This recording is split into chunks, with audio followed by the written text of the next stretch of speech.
What's up, y'all? This is your girl, Kamaile, and you are listening to the Encouragers podcast.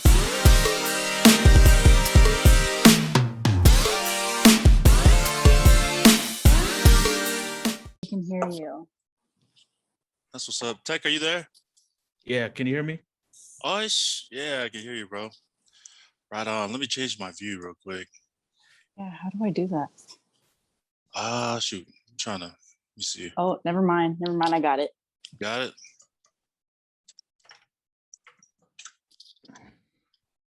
I'm like mad nervous. So I'm just letting you guys know right now. Don't even trip. It's all good. We're just figuring this out too. So thanks for coming on. Makes me feel better. Dang, how do you change the view to, gallery? Okay, now I need to make this big. Okay, there you go. Perfect. You guys good? I mean, so far. You guys hear me okay? Does it sound muffled? Mm-mm. No, you're good. Oh, I got you good. You're not loud and clear. You're loud and clear, Kamaile. All right, I think that's it. Didn't you give me some lines to say or something? Nah, man, we're just gonna have a conversation, just catch up. It's been forever. So bet. Okay, great. yeah, we're not. There's no script to this. We're just talking. So the number one thing of our show, our little podcast, is, let me give you a background before we get started. So there's seven, or there were originally five of us, right? So we all five. Me and Tech, we actually lived in New York when we started doing this, right, Tech? Oh, dope! That's awesome. Yeah, it was a text group. So it was me, Tech you see here, and Paul. He played for the Philadelphia Eagles. And I don't know football like that, but I bet. So he's a Tongan dude. He was one of my roommates in college, and he got drafted in the NFL. And then us three, we started a group text. Then we added our buddy named Joe, and he lives in Kansas City. And then there's another guy named Coach Will. We call him Coach. And it was us five for years, just going back and forth on our group text. But our group text, we'd share little messages back and forth, little tips here, tips on I don't know, just getting better in life, tips on housing, tips I love that. So we started that, but we did that for hella years.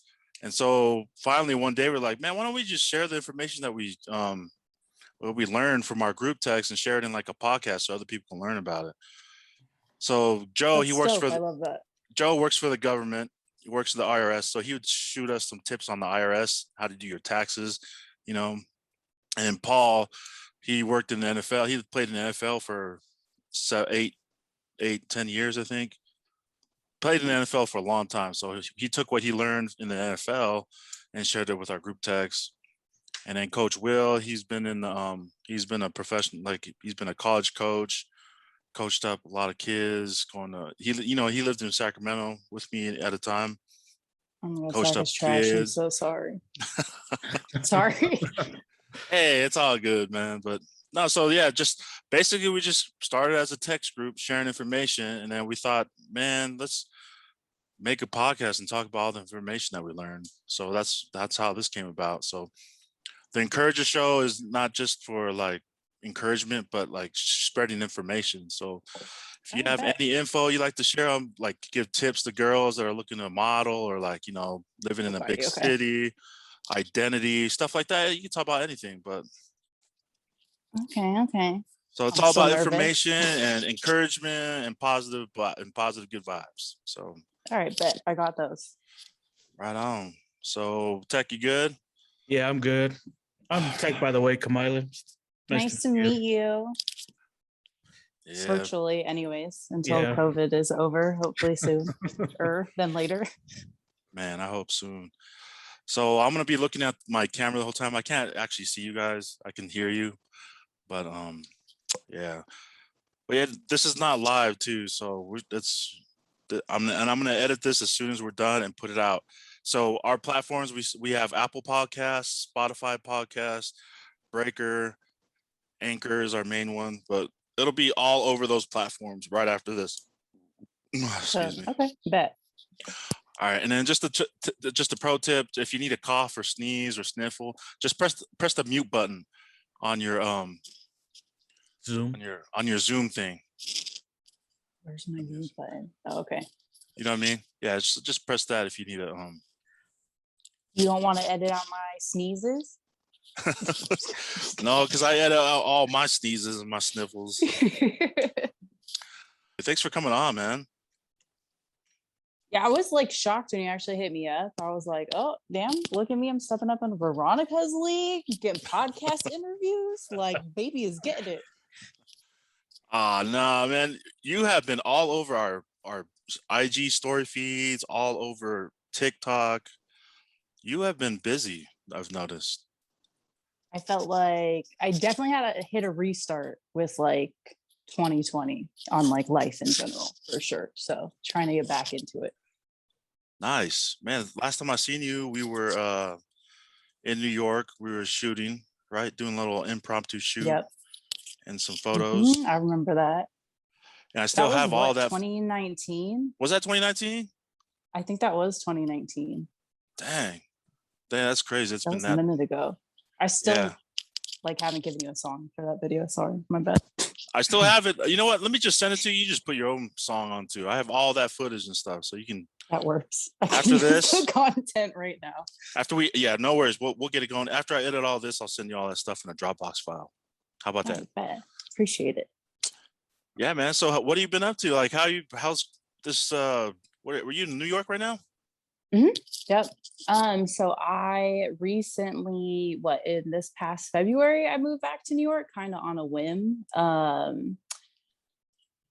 Basically being full transparent here, like took out my savings and packed up my boxes and just moved again. This is probably like my third move to New York. I can't seem to stay longer than a year. But yeah, at this point, I think it was just backstory. Pre-COVID, I was living in Hawaii. So I was in Hawaii, I was doing a master's program, and then I basically got a phone call that my grandmother went missing. She was found and she's safe, but it turns out that she was diagnosed with dementia. So I ended up withdrawing from my program, and then I moved back in with my grandparents in California to help basically like take care of them and kind of help them in this like transition of what that looks like. And so I was basically like my grandmother's caretaker for like 2 years. And then right before COVID, we ended up like moving her into a facility because she needed like higher care levels. And then boom, COVID happened. So I was basically this was 2019, I want to say, like right after we shot, something like that. Like I was basically staying with my grandpa and he's just like, please leave. Like, please go live your life. Like, he's like, you don't need to take care of me. Like, grandma's good. Like, you just need to go. And I was so miserable. I was in Sacramento at the time. Like, I was living in my childhood home. And I basically I definitely put my life on pause, and I would do it again in a heartbeat for my grandmother. But it was like, I stopped being myself. And I think I had this idea after Christmas, I want to say 2020. And I was just like, I have to move. Like, I have to leave. So I basically took out my savings and hopped on a flight and like, didn't see my apartment before I moved in. A friend had looked at it for me. Like, I basically just went on a whim and left. Oh, dang. That's a huge move. Yeah. So go ahead. So are you from Sacramento? We don't like to stake no claim to that area. Okay. But yeah, I guess you could say that. I mean, like, my upbringing is kind of weird. So my family is very like educationally focused. So originally I was trying to go back home to Hawaii and go CAM schools. For those who don't know, Kamehameha schools is like a Hawaiian school. You have to show that you have Hawaiian descent. Didn't get in. And so my family was like, well, we can't keep you in basically schooling programs in Hawaii. So school years were California, summers were back home in Hawaii. So it's like a very odd upbringing, but I will never claim Sacramento. I'm sorry. It's just not my cup of tea, but they have amazing sushi. It's so random, but I put it on everything. Might have the best sushi I've ever tried. I have not gone to Japan yet. Oh, dang. In Sacramento? I'm not kidding. Like, even over places I've been to in New York, and I can't believe I'm saying this, even back home in Hawaii, like, there's 2 places in Sac that I would highly recommend if you ever want sushi, which is Makuni's or Kuru. 10 out of 10. I've heard of Makuni's. When I worked for ABC 10 down there, A lot of our Go. reporters, they would go there to eat You Macouni's. need to go to Magoonie's. Like, if you're going to go to Sac for anything, stop at one of those places. I have to check it out now. I'm telling you, it's bomb. And Cam High School is, did you know this about Kamehameha High School, that it is one of the top most expensive school institution in all of America? Yeah, it's almost like sending your kid to college. Yeah, it's like going to But Stanford. like, it's like Yeah. pre-K to high school. Mhm. So yeah. Like, and I mean, they offer a lot of like scholarship programs and that type of stuff, but it's definitely an elite school to get into and to go through. And you have to have Hawaiian heritage to get into that school. You can't just be a Mhm. bum off the street. You have to like send in your birth certificates. Actually, there was I want to say it was a few years back, there was kind of an uproar because I want to say a kid that didn't have Hawaiian blood, if you will, got into the school because they were Hanide or like adopted basically. And so when they sent in the birth certificates, their parents showed Hawaiian ancestry, but like they did not. So technically they still got in on a technicality. One of our which is trash, but like it's fine. My cousin's wife, our good friend, our good friend Moapeua, his wife teaches. I think she teaches up there. Teaches volleyball too. Teaches volleyball at Cam That's High School. amazing. Yeah, I love Wheela. that. Her maiden name is Crab, but her married name is Peua. So she's up there. But yeah, Nice, man, nice. it was telling me she was like, I heard, her process to go through like getting hired over there. Someone had to die for her to get into that school to go teach there. It's kind of like once you get Yeah. in that school, it's like you get residency and you just stay there for life, basically. Pretty much. Like if you can get your kids in at like pre-K, kindergarten, like bro, you're set. They have pre-K? I thought it was just a high school thing. I want to say, it's from like kindergarten all the way up. I did not know that. Yeah. Wow, that's crazy. It's a dope school. 10 out of 10 would recommend if you're Hawaiian and can get in. I know their sports programs are off the hook, like volleyball, women's volleyball there. They're really good. Oh yeah, especially at UH. Like that was the sport. Like football was not it. Like we didn't my like college years at UH, we didn't have like a Colt Brenneman or anything like that like playing for us. So it was like you went there to tailgate and then you left. Sorry to all my UH football friends. But like the volleyball games were lit because they won. So yeah, they're good. Good coaching. So did you ever get up to the Mauna Kea? Did you ever go up to the mountain? No, I really want, I mean, I have been before all of the uproar. I'm in a very weird position with that because my uncle works at one of the telescopes up there. Oh. I am a big supporter of like Native Hawaiian rights, and I don't think any telescope should be up there, if I'm being like perfectly honest. Mm-hmm. I didn't get to go and support the way that I wanted to just because I was taking care of, my grandma at the time. But I'm in full support. I do not think they should be building any more telescopes. There's already 13 telescopes on there already. And it's just, it's a lot. Like there's just so much desecration to the land and the people and the culture. And it's just, I don't know, I guess it baffles me because you're basically telling like Native Hawaiians, like they don't know what they're doing when our ancestors basically like took care of the land. You know what I mean? It's just very weird for me. And like, I understand the idea of wanting to like further science and wanting to like see the stars, but I'm like, you need to take care of where we are right now. And the amount of like, just the amount of buildings that go up in Hawaii and all of those things, like you're ruining the land. And then you also have like their sacred burials up there. So you're having people basically remove their own ancestors and they have to go through like litigation and things like that to even touch certain property. It's just a whole ordeal, but it's just, I don't know, it just breaks my heart. Like just to see like our kupuna that got arrested up there, like people that were my grandparents' age who have been fighting this for decades, and they're so passionate about it. And I'm glad that it kind of got the news headlines that it did. And I hope that people continue to support it. I know that construction is still put to a halt, if I'm not mistaken, but I mean, you basically want to put like a telescope the size of 3 NFL fields, like on a mountain so you can see the stars when you can't even take care of the land. Like that just doesn't make any sense to me. Yeah, I know. It's all confusing, man. Because the area they're building on is like sacred land already, right? So once you build on like everything in Hawaii is technically sacred if like you think about it that way, but it's just, out of Yeah. like, you need one super telescope and you already have 13. So it just decommission and take all those down. Like, if you're not there, half of them aren't being used or like dormant. I want to say there's only a certain number of them that are actually used. And I understand why they specifically want to do it on Mauna Kea because of how clear the sky is. But I know there's somewhere else in the world that you can do that in. And you specifically don't want to do here because it's in the United States, and Governor Ige just doesn't care about his people or his state or the land. So there's that. Yeah. And you haven't been back to Hawaii since. Have you been back to the homeland since? No, I haven't been back since I left in 2018. Just grandma's situation kind of kept me from traveling a lot. And then with COVID, I was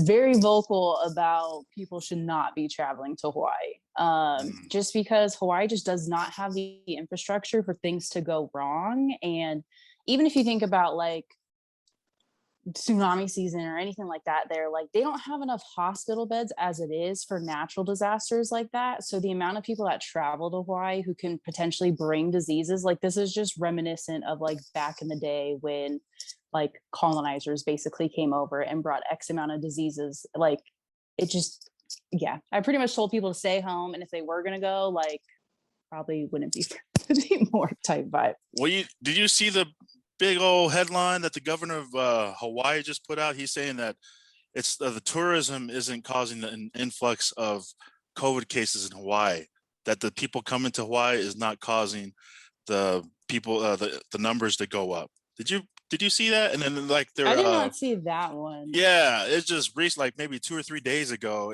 the governor came out. They said they had studies that said that it wasn't due to the people coming to Hawaii on vacation causing the influx of their COVID numbers to rise. Like that don't make no damn sense. Give me a copy of those studies, because you had someone on your staff push a fucking button basically telling everyone in that state that they were about to get bombed. Like, sorry, bro, I don't trust you. I haven't trusted you for a very long time. Like, and you're all about money. Like, you basically told Maui residents that they should stop watering their lawns so that hotels could get water. That holds my mind. Oh, really? Lord. Yeah. So everyone traveling over there, the amount, like, because Hawaii is tourism, right? That's where they make a bulk of their money, which I get it and I understand. But for you to basically tell your own residents there that, like, nah, bro, you just don't use any water. Like, we need it for all the people traveling here. Like, bro, get out of here. Like, wow. I did not hear that. I still have issues with people kind of traveling to Hawaii right now, just because it's still COVID. Like, and again, Hawaii doesn't have the infrastructure for things to go bad. Like, they don't have enough hospital beds or ambulances for people there already. Like, if stuff were to really go bad, like, I remember when I was there for college, when it was tsunami season, and we had like, I don't know, category 5 or something crazy, right? Every store was sold out of everything. I'm talking water, toilet paper, anything that you could buy on the shelves. Like, it was scarce, empty, like to the point where gas stations and the college itself were charging like $25 a bottle of water. Like at this point, like, so when COVID happened, like Hawaii only has like 2 days, like type supplies wise to like for everybody there. And because everything's shipped in, right? Everything's shipped in on barges, on ships, flown in. Yeah, it's just great. That governor he seems ass backwards to me, because he's saying that you can have gatherings of no more than 25 and then outside and 10 people inside or something crazy like that. But then they show people at resorts, there's like over 100 or 1,000 people at a luau. It don't make no sense. All to make money. That's all to make money. That's really what it is. Like, I'm sorry, Governor Ige can. No, I probably shouldn't say that. He seems like a sellout to me for some reason. I don't know the man, but if he's listening and he want to come on the show to talk about it, feel free to come on our show. I mean, he even like, I think he also just recently passed something within legislature that basically like it's with Hawaiian homelands. Like, he didn't re-sign. So rewind. Back in the day, we were colonized. We were illegally taken over. Our land is stolen. Absolutely. Putting it out there. Absolutely. 100%. And basically, we had talked, like our people had basically said, if you could prove that you were 1/32 Hawaiian, like you could get land in Hawaii. That was the deal. American government was like, nah, let's make it like 50% and then see what happens. So at this rate, the amount of people that can show 50% that they're like their blood quantum is like, that's what it is for Hawaiian. It's like decline. Like my grandfather can show that he's 50% Hawaiian. So he can get Hawaiian homelands, but he can only pass it down to someone who has 25%. So if he passes it down to my mom, like with my grandma's adage, she's like maybe a little under 50, but her passing it to me and then me passing it on to my child, like I wouldn't be able to pass it on unless I basically had kids with someone who was X amount percent Hawaiian. It's crazy. But like those Hawaiian homelands, like also too, you don't get the best pick of land. It's like in some of the worst areas. It's basically like what an acre of land for, it's 100-year lease for $1. But then also within that, I think you have to start building or you have to put a house on it within X amount of time. And like there's just a lot of things that I think could be changed in Hawaii to make it better for like the Native Hawaiians. But I don't think that the people in charge are really worried about the Native Hawaiians. They're more worried about making money. Yeah, just like how they're doing to the native Maori people in New Zealand. They've done the same type of thing here in Hawaii. I mean, there's not that much talk, but there's so much corrupt stuff going on that in Hawaii alone. Just learning from other Native Hawaiians that I worked with, just from you, seeing all your posts on social media, learning about that. But man, there's so much corruption. And if people really understood the history of Hawaii and how there's a rich history between Tongans and Hawaiians and Fijian and Hawaiians and Samoans and Hawaiians. It goes way back to like pre-colonized, pre-white people coming over on their ships time. We used to mingle and interact and barter. Yeah. No, absolutely. Like people don't even know that Hawaii had like its own kingdom where we had a palace with electricity before the United States. Like Hawaii had electricity before the United States. Let's just put it out there. Like, so don't ever come to me and tell me my people are fat, lazy, dumb, anything like that. Like, I'm sorry, my people were running races around you. Okay. Like I'm getting hot. Really, really smart. And they, like the rest of our Pacific islands, they navigated the open seas and open waters. And another tidbit fact that Tech actually was born in Hawaii. Tech was born in Hawaii. Oh, no way. Yeah, in Kahuku. Oh, nice. All right, bet. Yeah. That's awesome. I don't really remember it, but I was born there. Hey, stake the claim. Stake the claim. No, it's Does crazy. that mean I can make it into Kamehameha? Probably not, but shoot, with what is happening, I would still try. I would absolutely try. Yeah, but it just seems like the governor worries more about tourism than the people. Yeah, unfortunately, that's probably correct. Because if you think about it, I mean, again, like tourism is basically Hawaii's cash cow, if you will. Like that's where a majority of their money comes from. If you just look internationally, the amount of flights that come in from Japan alone, and like because they shop in, which I find so weird that we have like basically a Fifth Avenue like in Waikiki. Like people will come and shop there because of taxes in America, I guess, is less, and then go back home.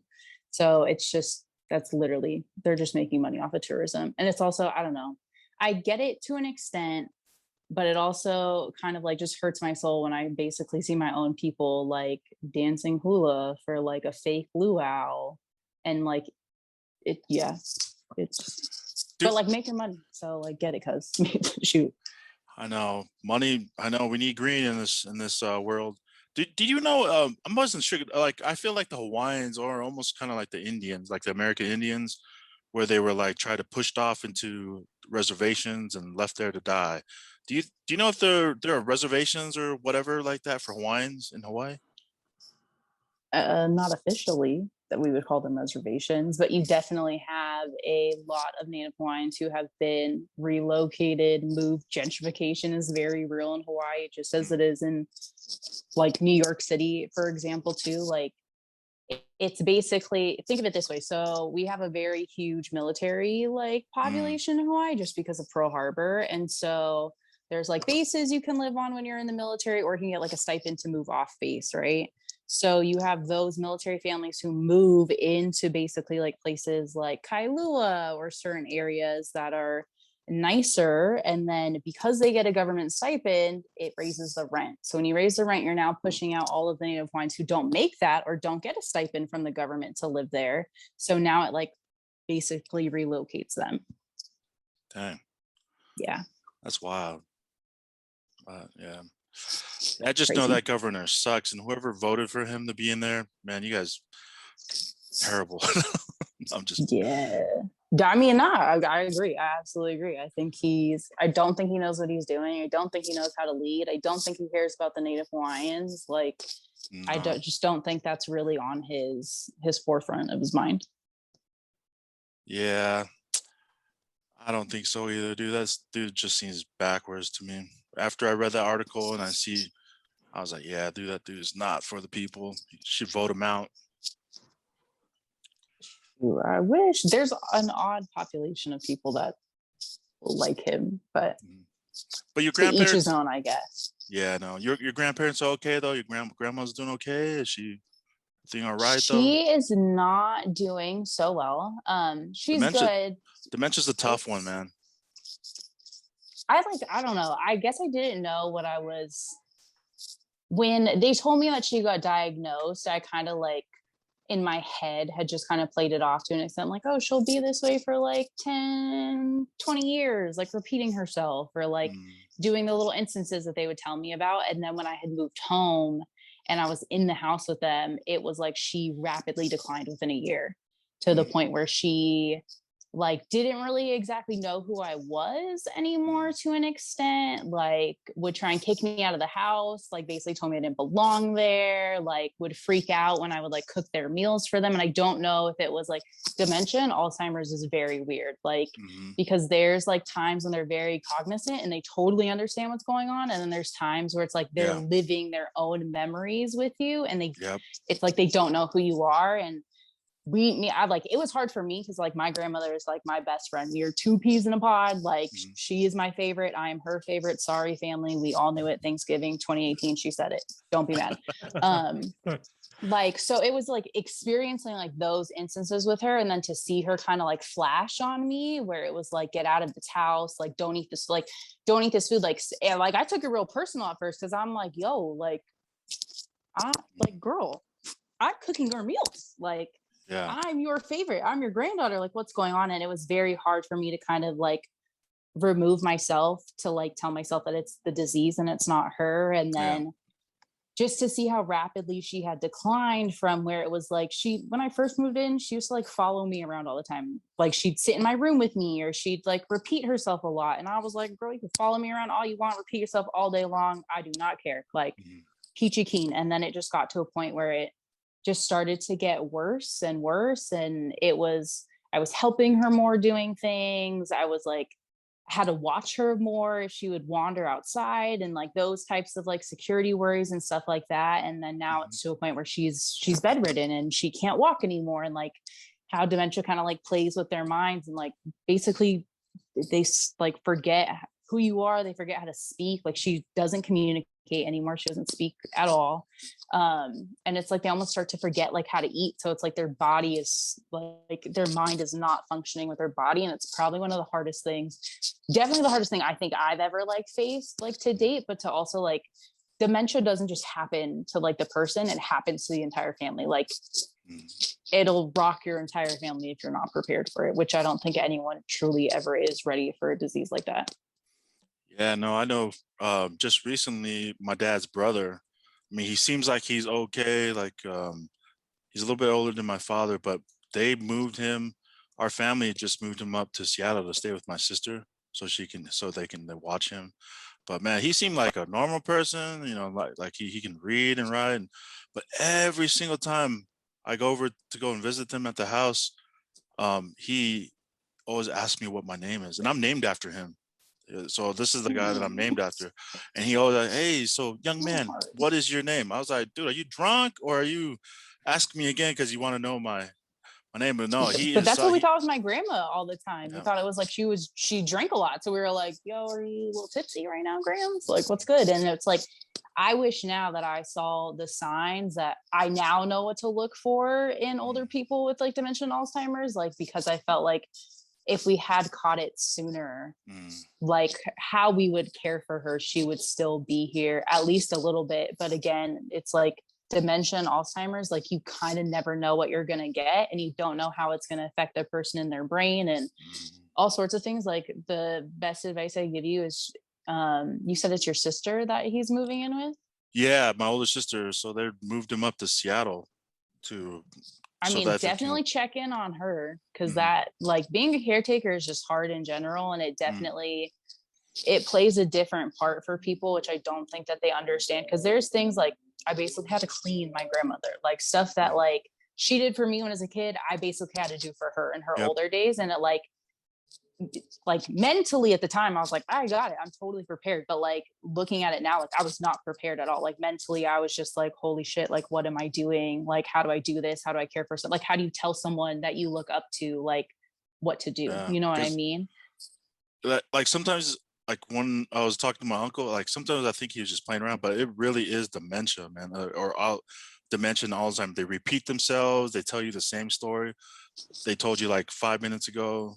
It's weird to go interact with that, and just to see someone that you remember being so young and vibrant. He would always play his guitar and everything for us, but now to see him so helpless, almost like helpless like this, is so it's not It's normal. so hard. Scary. Like if you can get him to like record him like speaking or playing the guitar, or like even just have him writing things down. Like I living with my grandparents, like I photographed almost everything. Like I had my grandmother write certain things, like I have some of her recipe cards, like I took videos of everything, like, and now it's like those are things I replay all the time, like, or I look at all the time, because when I do see her, like I know that she knows who I am to an extent, but she can't say my name. Like she can't communicate anymore. So it's like the smallest of things that I feel like we take for granted as just being like human beings, like those are the things you miss the most. Like just hearing her say like I love you, or like even her just writing me notes. Like I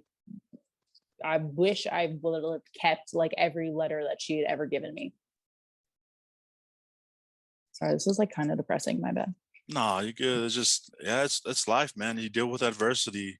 Some people, when adversity hits them, they crumble, and this is really, I commend you for that, because it really shows who your character is during a time like this. If you've never dealt with this personally ever before this, right? You never had any prior No, experience. I didn't know I knew what Alzheimer's was, like watching it on like TV and stuff, but it's not something I guess I ever thought was in my family, so to speak. And then like seeing it on like your person, like the person that is like the most important to you, like seeing her go through it was probably the hardest thing. Like I still have hard days thinking about it. And it's like, even now, like, and I mean, like living there, being in that situation, like I was probably at my lowest point. Like it was to the point where I stopped. I took a year off modeling. Like I didn't do anything. I would rarely shoot. I would rarely leave the house unless I had to, because it was like a safety thing. Because if I wasn't there and grandpa wasn't there, like I just didn't feel right leaving her by herself. Like it's crazy. Dementia and Alzheimer's is crazy. And if there's anyone going through it, like one shout out to you, because it is hard. Like it's crazy pain that you feel like going through, especially watching your people, but like, like just love on your people. Like no fight is as important as you think it is. Like talk to the people you don't talk to, like reach out to your grandparents, hug your mom, hug your dad, like just do that. Because trust me, you don't want to go through a dementia and Alzheimer's situation. Like it's not fun. Yeah, it's very real. Very real. And then just for you to throw yourself back into that situation, that takes a lot, especially since you had a successful, like your up and coming modeling career. Oh man, that must have been, I can't imagine how tough that must have been to make that decision. It was such weird timing, because I felt like I had just moved back to New York. This was like 2017, 2018. and nothing was really hitting for me. Like I wasn't seeing eye to eye with my agency at the time. And I was very kind of like, what am I doing with my life? And then the opportunity to go back to school came up. So I took it. And then when my grandmother's situation came up, I was like, school will be here forever. I'll come back when I need to come back. Did it. And then after I got her settled, which is what I told myself when I first left school, was like, I'm going to go get her situated, spend a year, 2 years tops living back at home. And then from there, I'll figure it out. And it was like, we got her situated and I let myself sit for a year and kind of just be complacent, because at that point I was like in my own depression and my own anxiety about like leaving and like the guilt of leaving. And if I do leave, then what happens? And then is my grandpa going to be okay? And it was like to the point where like, I just like lost it. I was like, I don't know who I am anymore. Like, this is not me. Like I had talked to my best friends and they're just like, you have to do something different. And the last thought I had was like where I was happier, where I felt the best was in New York. So I was like, all right, here's the opportunity. Let's take it and hit the ground running and see what happens. And people like told me I was so crazy to do it, because they're like, you're going to take out your entire savings. And I was like, every penny I have to like get myself to a happy place, I will take it. Like I will figure it out. I will do it. When I first moved to New York, I was sleeping on like an air mattress. Like, don't get it wrong. If people like to see the glitz and the glam and like, they're like, oh, you're shooting and you're here and you're doing this, like, yo, this is a struggle. Like, it's not easy. It's not for the faint of heart. Like I was surrounded by Home Depot boxes for like weeks, and then to get furniture. And like, it's like that to me, like when I think about it, when I think about like this journey and like wanting to get to that next level, like I have to remind myself to appreciate all of these little steps to get there, because like that's the part that's important. Like not just getting to the top, it's like how you got to the top and every struggle you went through and why it makes it so worth it. Absolutely. People don't know that side of life. I remember, do you know who Rachel New is? She's out there working as a model. She's a Tongan, half Tongan, half white, model, fashion model. And when we were out there in New York, so I lived out, Tech and we actually helped her move. It's a funny story. We have to tell you about it. But she was out there, and I remember her getting started in that career, modeling, her early years in that modeling career. And we would go and visit and help them, just say hi, drop in and say hi to them. They were sleeping in sleeping bags. Like it was a house full of models, real. And they're all there, they're walking the catwalk and everything. And one day, and then go back to visit them. They're sleeping on the floor, nothing in the refrigerator. It's just, it's a real struggle. So people don't know that part of the modeling industry, that some of these cats. People think I just get paid bank. Like I could just travel all the time. And I'm like, yo, I'm paying for all this. Like all my trips I'm paying for. Like we're getting to the point where they're paying for things, but like this is not easy by any means. Like don't get it twisted. And you don't get square footage in New York. So everything. Oh, I got a little box. I call it the box. Like I have my little studio. Like I definitely got a deal because of COVID, but I also I live in Manhattan. Like you can't really ask for anything better. You stay in Manhattan? Yeah, like I'm right by Grand Central Station. I have a studio, goodness. But don't get it twisted. Like I'm in a walk up. Like right. The like goal is to be in a high rise with a washer and dryer and a dishwasher. Like everything California basically gives you in an apartment, because New York, they don't do that. You're lucky if you get a sink, bro. Like seriously. So Tech and we lived in a closet. Like our room was as big as a closet. Like literally a walk-in closet. There were some studios where it's like you could fit a twin, and I was like, "What? A twin? I mean, like not even a twin extra large, like just a basic twin, like no." Like I think my little box is livable for sure for one person.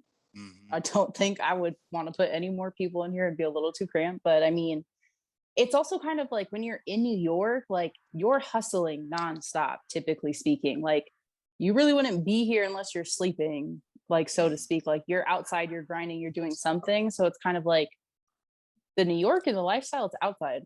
It's not inside. Like I think people just, and also I think like a walk up in like a little tiny box apartment, or having like 15 roommates in an apartment is kind of like a New York's like rite of passage. Like you just go through it. It's kind of how you get started. Like when I first moved here, I had like 4 roommates, 1 bathroom. Don't recommend when you're all girls. It's just not, I don't like to share. I definitely don't like to share a bathroom. And then now at this point, when I moved back, I was like, yo, I'm not doing roommates. I will make it work. I will go broke to not have a roommate if I have to. So Yeah, we're making it work. After you go out hustling, all day and you come back, you want to just relax and have your own space to do your own thing. Totally understand that. Yeah, 100%. But yeah, commend you for getting back out there. How's work been? Are you shooting now? Are you getting some gigs? Yeah, so I signed with an agency who represents me in LA and San Francisco. I'm with Scout. Oh, nice. And then I actually terminated my New York contract. Oh.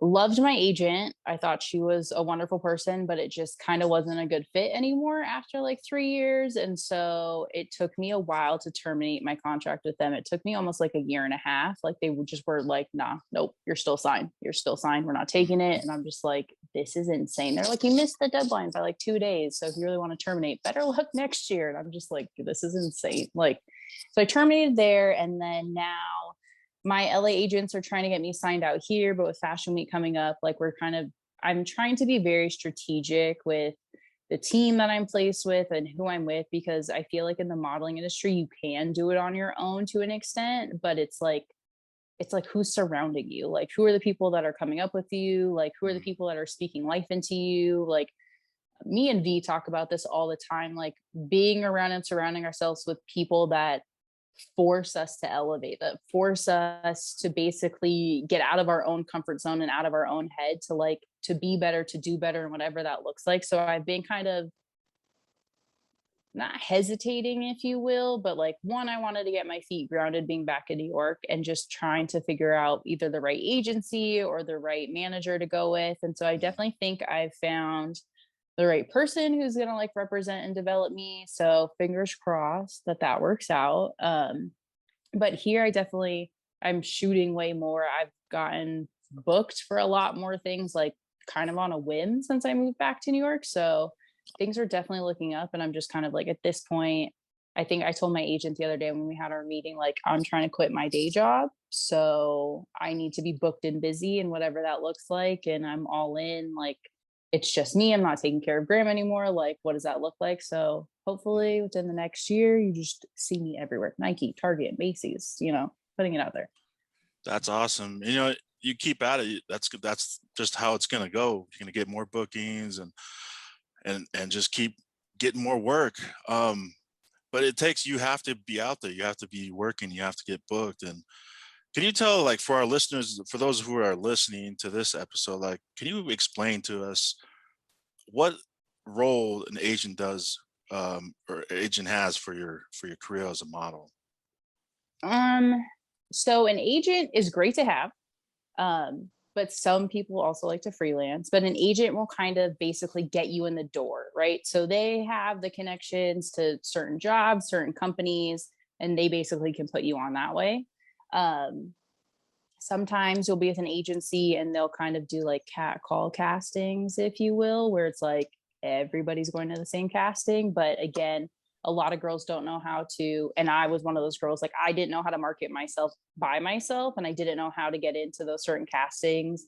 But basically having an agent represents you that way. They send out all of your stats, your work to different companies, showing them what you're doing. So they're basically, your agent works for you, not the other way around. I had that confused for like the first 3 years, where I was like, what do I need to do? And what do I need to change? And all of these things. And it's just kind of like, it took me a minute to spin it, but they basically, like, they work for me. They're the ones that are supposed to be getting me jobs. They're the ones that are supposed to be getting me in the door, and I seal the deal. Like, that's kind of how I look at it.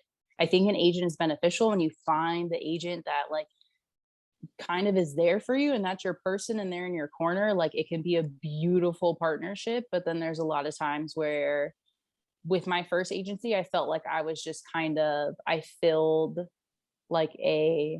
a spot on the board for them, if you will, because I'm like culturally ambiguous. Like, people out here don't really know, one, what a Polynesian is like at all in any facet. And so they think I'm either Spanish, or they're like, you look kind of Asian, which I am. I'm Chinese. So they kind of like fit me in where I can like get in. And so I felt like they only kept me on the board because I could fill that shoe when it needed to be filled. And so now it's kind of like, I just want to take the reins of my career and my brand and what it is that I'm doing and the jobs that I want and going from there. But an agent is great. I would definitely highly recommend for people who don't really know a lot about the industry. At first, one, always do your research, but when you find an agent that you like and you can work with and they're willing to develop you and like really give you advice in the industry, like it's great. That's awesome. That's you just dropped a bunch of golden nuggets for those who are aspiring to break into the fashion world, fashion modeling world. Have you noticed that there are more, I don't know, Polynesians coming up in the fashion world right now, modeling? Yes. And I love to see it. One, I just think, Polly's got the juice. I don't care what anyone says, but like Polynesian girls are just like chef's kiss. They're on a different level. And like, okay, fine, I'm a little biased because obviously I'm Polynesian, but like I love seeing our people everywhere. Like I love seeing our people in different things. Like because I didn't grow up seeing that. And I felt like when people think Polynesians, they think like hula dancers. Like that's like their MO. And I'm like, nah, like we're way more than that. So to see new faces and new Polynesians coming in from the game, I think it's beautiful. I think more guys should do it too. Cause I'm like, bro, they're looking for Maui's every day. Like, come on. Right. We trying to tell Tech because he has this long, beautiful, luscious hair. We're trying to tell him to break into. Better get you that Head and Shoulders campaign. Right. Yeah, man, that's awesome. And we saw Veronica break into Target, that Target campaign. Loved that. That was huge. Mm-hmm. It's good for V her. is definitely, if you are looking to follow someone modeling wise because you are interested or you inspired, like Veronica is definitely someone to follow. Like her journey, like I followed Veronica like when I first started, when I didn't even know what modeling was, like she was probably the first like Polynesian that I saw doing it, and I followed her, and then inevitably me and her met up and we linked and we ended up vibing, and she's one of my closest friends now. But like her journey is just inspiring, like, and what she did is inspiring, and just to see other Polynesians do it, like you can do it. Like don't tell yourself you can't. Like someone's doing it. Your lane might not look exactly like Veronica's, but she paved a lane for you to start. Like, yeah, she's great, and we had her on earlier. She's one of our first guests that we ever had on here. She told me. Oh, okay. I called her for a pep talk earlier. Yeah, no, but man, yeah, commend you as well. This is exactly why we have you on here, because you are flooding the scene. Like we see you all over social media. Trying to be that household name, Yeah. I mean, it takes time, and I had no idea you had to, take a back seat real quick and help out family, which is why I think, someone once told me this, that whatever is the highest good for you is going to be the highest good for everyone else. So whatever you do that's going to be beneficial for you the most, everyone else is going to benefit off of that. Because one, like you previously mentioned or showed, you have a big heart, and that once you get to that level, or what I found, what I'm finding from, working with several different people, is once they get to the certain level, they always get back, right? They always get back. I mean, that's the goal, because if I'm if I'm here by myself, I'm sorry, that's boring, and I don't like to be alone. So if I could share the wealth in any way possible, whether that's knowledge, finances, anything like that, I'm going to do it, because we need it. We need people like that. Like, there's no point for you to hog the secret. Share the secret. Like, what's meant for you is meant for you. And honestly, I don't remember her name, and I feel bad. There was a girl that reached out to me through my DM, and I basically flooded her DM with like, this is what I did. This is who I talked to when I was first trying to get signed. Like, these are some things that you can do by submitting yourself, X, Y, and Z. And she was just kind of baffled by all the information I threw at her, because she had said that people don't want to share. And I'm just like, how I got signed into modeling is very different than how other people do. But like, continue to submit yourself. Even if one door closes, like, girl, there's a back door, there's a window, like figure it out. Like, if you really want to model, you will find a way to make it work. Like I had people tell me I wouldn't be able to do it because of my tattoos, that my hair at the time, like my hair was like past my butt with my long curly hair and the whole nine, and I miss her dearly. But they were like, you got to cut it off. So I cut my hair off. Like there's things like you can do to further your career. And I feel like, especially for Polynesians and just in general with people, like, bro, just share the knowledge. Like it's the best thing you can do. Yeah. Being a gatekeeper of knowledge is kind of like shutting yourself off to the rest of the world. Some people are like that though, selfish, super selfish. Don't got time for that.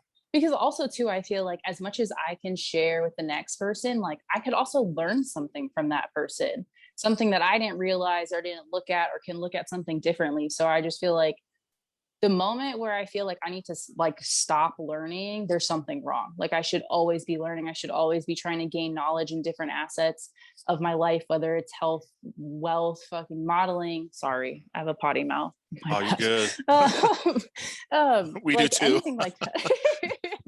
But yeah, I mean, I think like being raised by like my grandparents and how my grandfather was about like he was just a beacon of knowledge, and he basically shared everything that he had gone through and how his life transpired. And I just feel like that's something that I have to do. So if someone asks me a question about modeling, like I will always try my best to respond. I apologize, I'm kind of slow on the DMs. Like I'd be letting those sit there for a couple weeks sometimes, but like I will always try and help and like do whatever I can to help the next person. Oh, you're good. For some reason, my camera always messes up. I was like, what is that? Nah, you're good.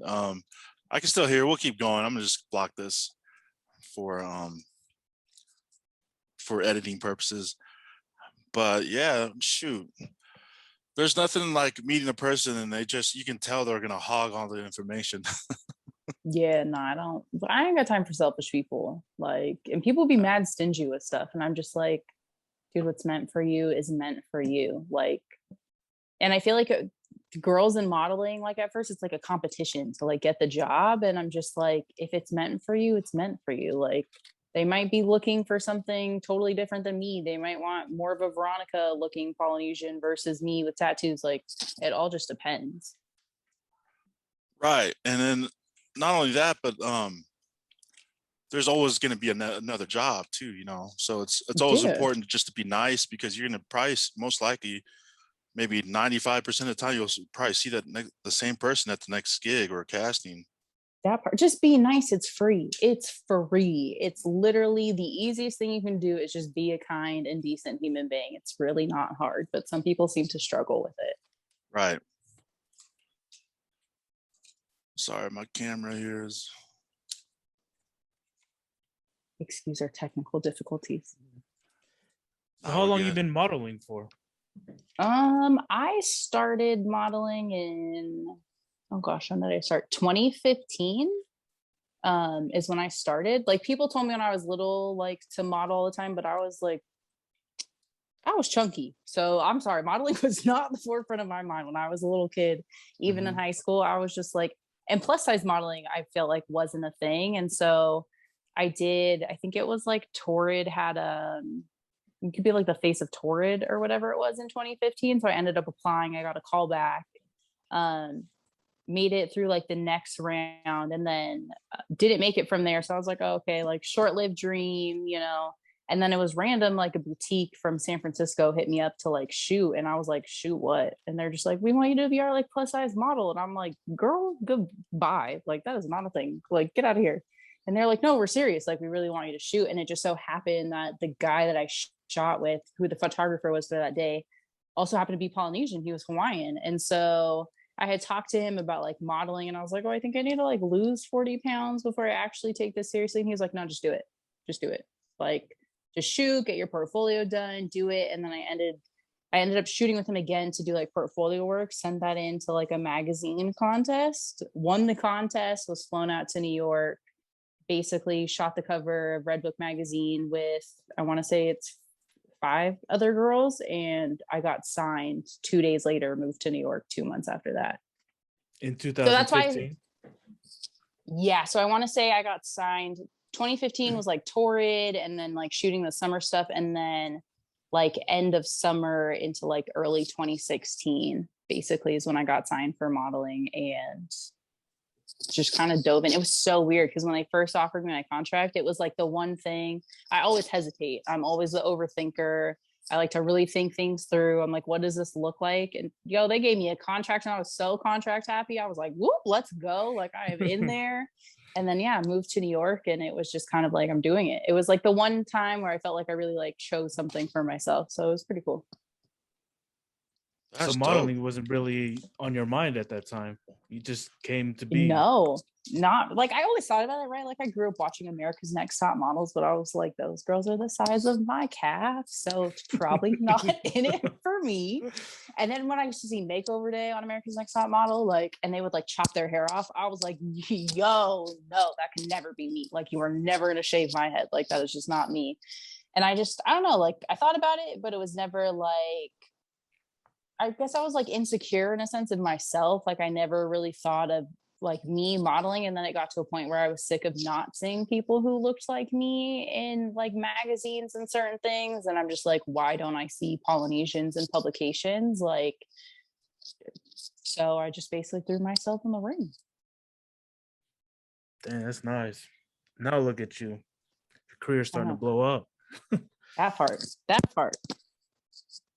We're getting there. Baby steps for sure. But yeah, originally I wanted to be a chef. That was the goal. Oh, really?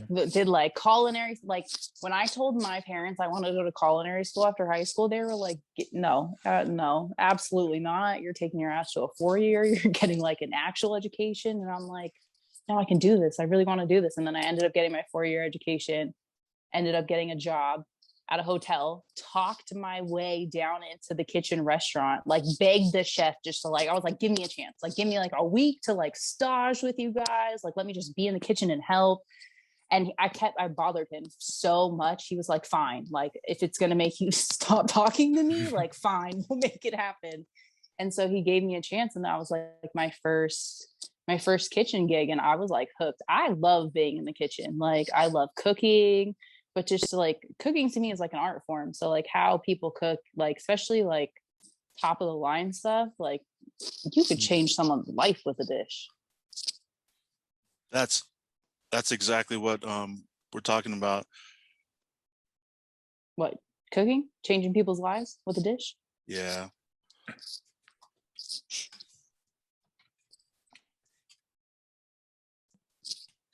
Do you have a favorite dish to cook? Ooh.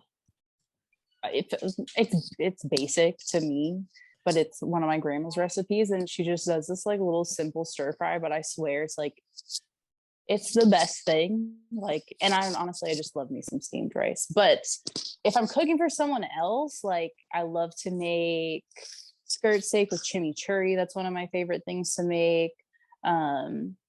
Anything with a potato I'm very good at, because potatoes are my jam, just saying. Baking is not my thing. I hate baking. Baking is too much of a science. It's too perfect. You can't, like, it's just not for me. So did you go to, like, when you were bothering that chef, did you take any other like lessons from him? Or I took a couple courses at like my local junior college to do like culinary school, because my parents were not going to pay to send me to like Le Cordon Bleu, which I'm still mad about to this day. What is it? Courses. Is that a top? Is that a top school? So it's one of the top culinary schools, because they like, you can go to the one in Paris and like really train like and learn French technique, or you could do the Culinary Institute of America. That's another top like culinary school here in the States. But so I took like JC courses, but I literally, like how I grew up in the kitchen, like my grandparents had a catering company, and I was not a normal kid that like watched regular television. Like my ass watched the Food Network. Like I grew up watching the Food Network. So like, yeah, like I had my whole knife set when I begged that chef and the whole nine. And so when he had me come down there to like train for a week just to see like how my knife skills were, if like I could really like run around in the kitchen, he was actually thoroughly shocked. And I'm like, yeah, how you like that, colonizer? Like showing you up to your own space. But no, it was cool. Like it was, I don't know. I miss being in the kitchen sometimes. It's not high fashion at all. Everyone wears those ugly ass Crocs and just make it happen. So if you could always fall back on, I mean, not like that's a plan B, but shoot, you could throw down, open up your own restaurant maybe in the future. Yeah, no, it's like probably my like goal when I'm like older is to actually kind of have I don't know if you've ever been there because you were born in Kahuku, but Kahuku Farms basically does it. So they have a farm and they have like this little baby cafe on the farm where all of their produce goes to their restaurant. And I love that. I think that's the best idea. That would be dope. There's actually those. Plus I'm very big on like, what were you saying? No, go ahead. I'm just big more so on a sense of like food and knowing where it comes from and sustainability. So like to have a farm and to know that like 80-90% of the food that is produced in this restaurant comes from something that I basically grew myself on the land. Like, I don't know, that just very poetic to me, I guess. And that's becoming more and more popular. Yeah, like you should care where your food comes from, guys. Like you should care. You should know the ingredients. Like after like, I don't know, after my grandma's situation where it's like I read so many books on things that she should and should not eat, things that she should put in her body. Like we had her tested for like heavy metals in her system because I feel like back in my grandparents' day, like they ate a lot of like stuff out of cans or like drank a lot of sodas or drank a lot of like beers in cans and that kind of stuff. And all of that aluminum gets seeped into what you're eating and consuming.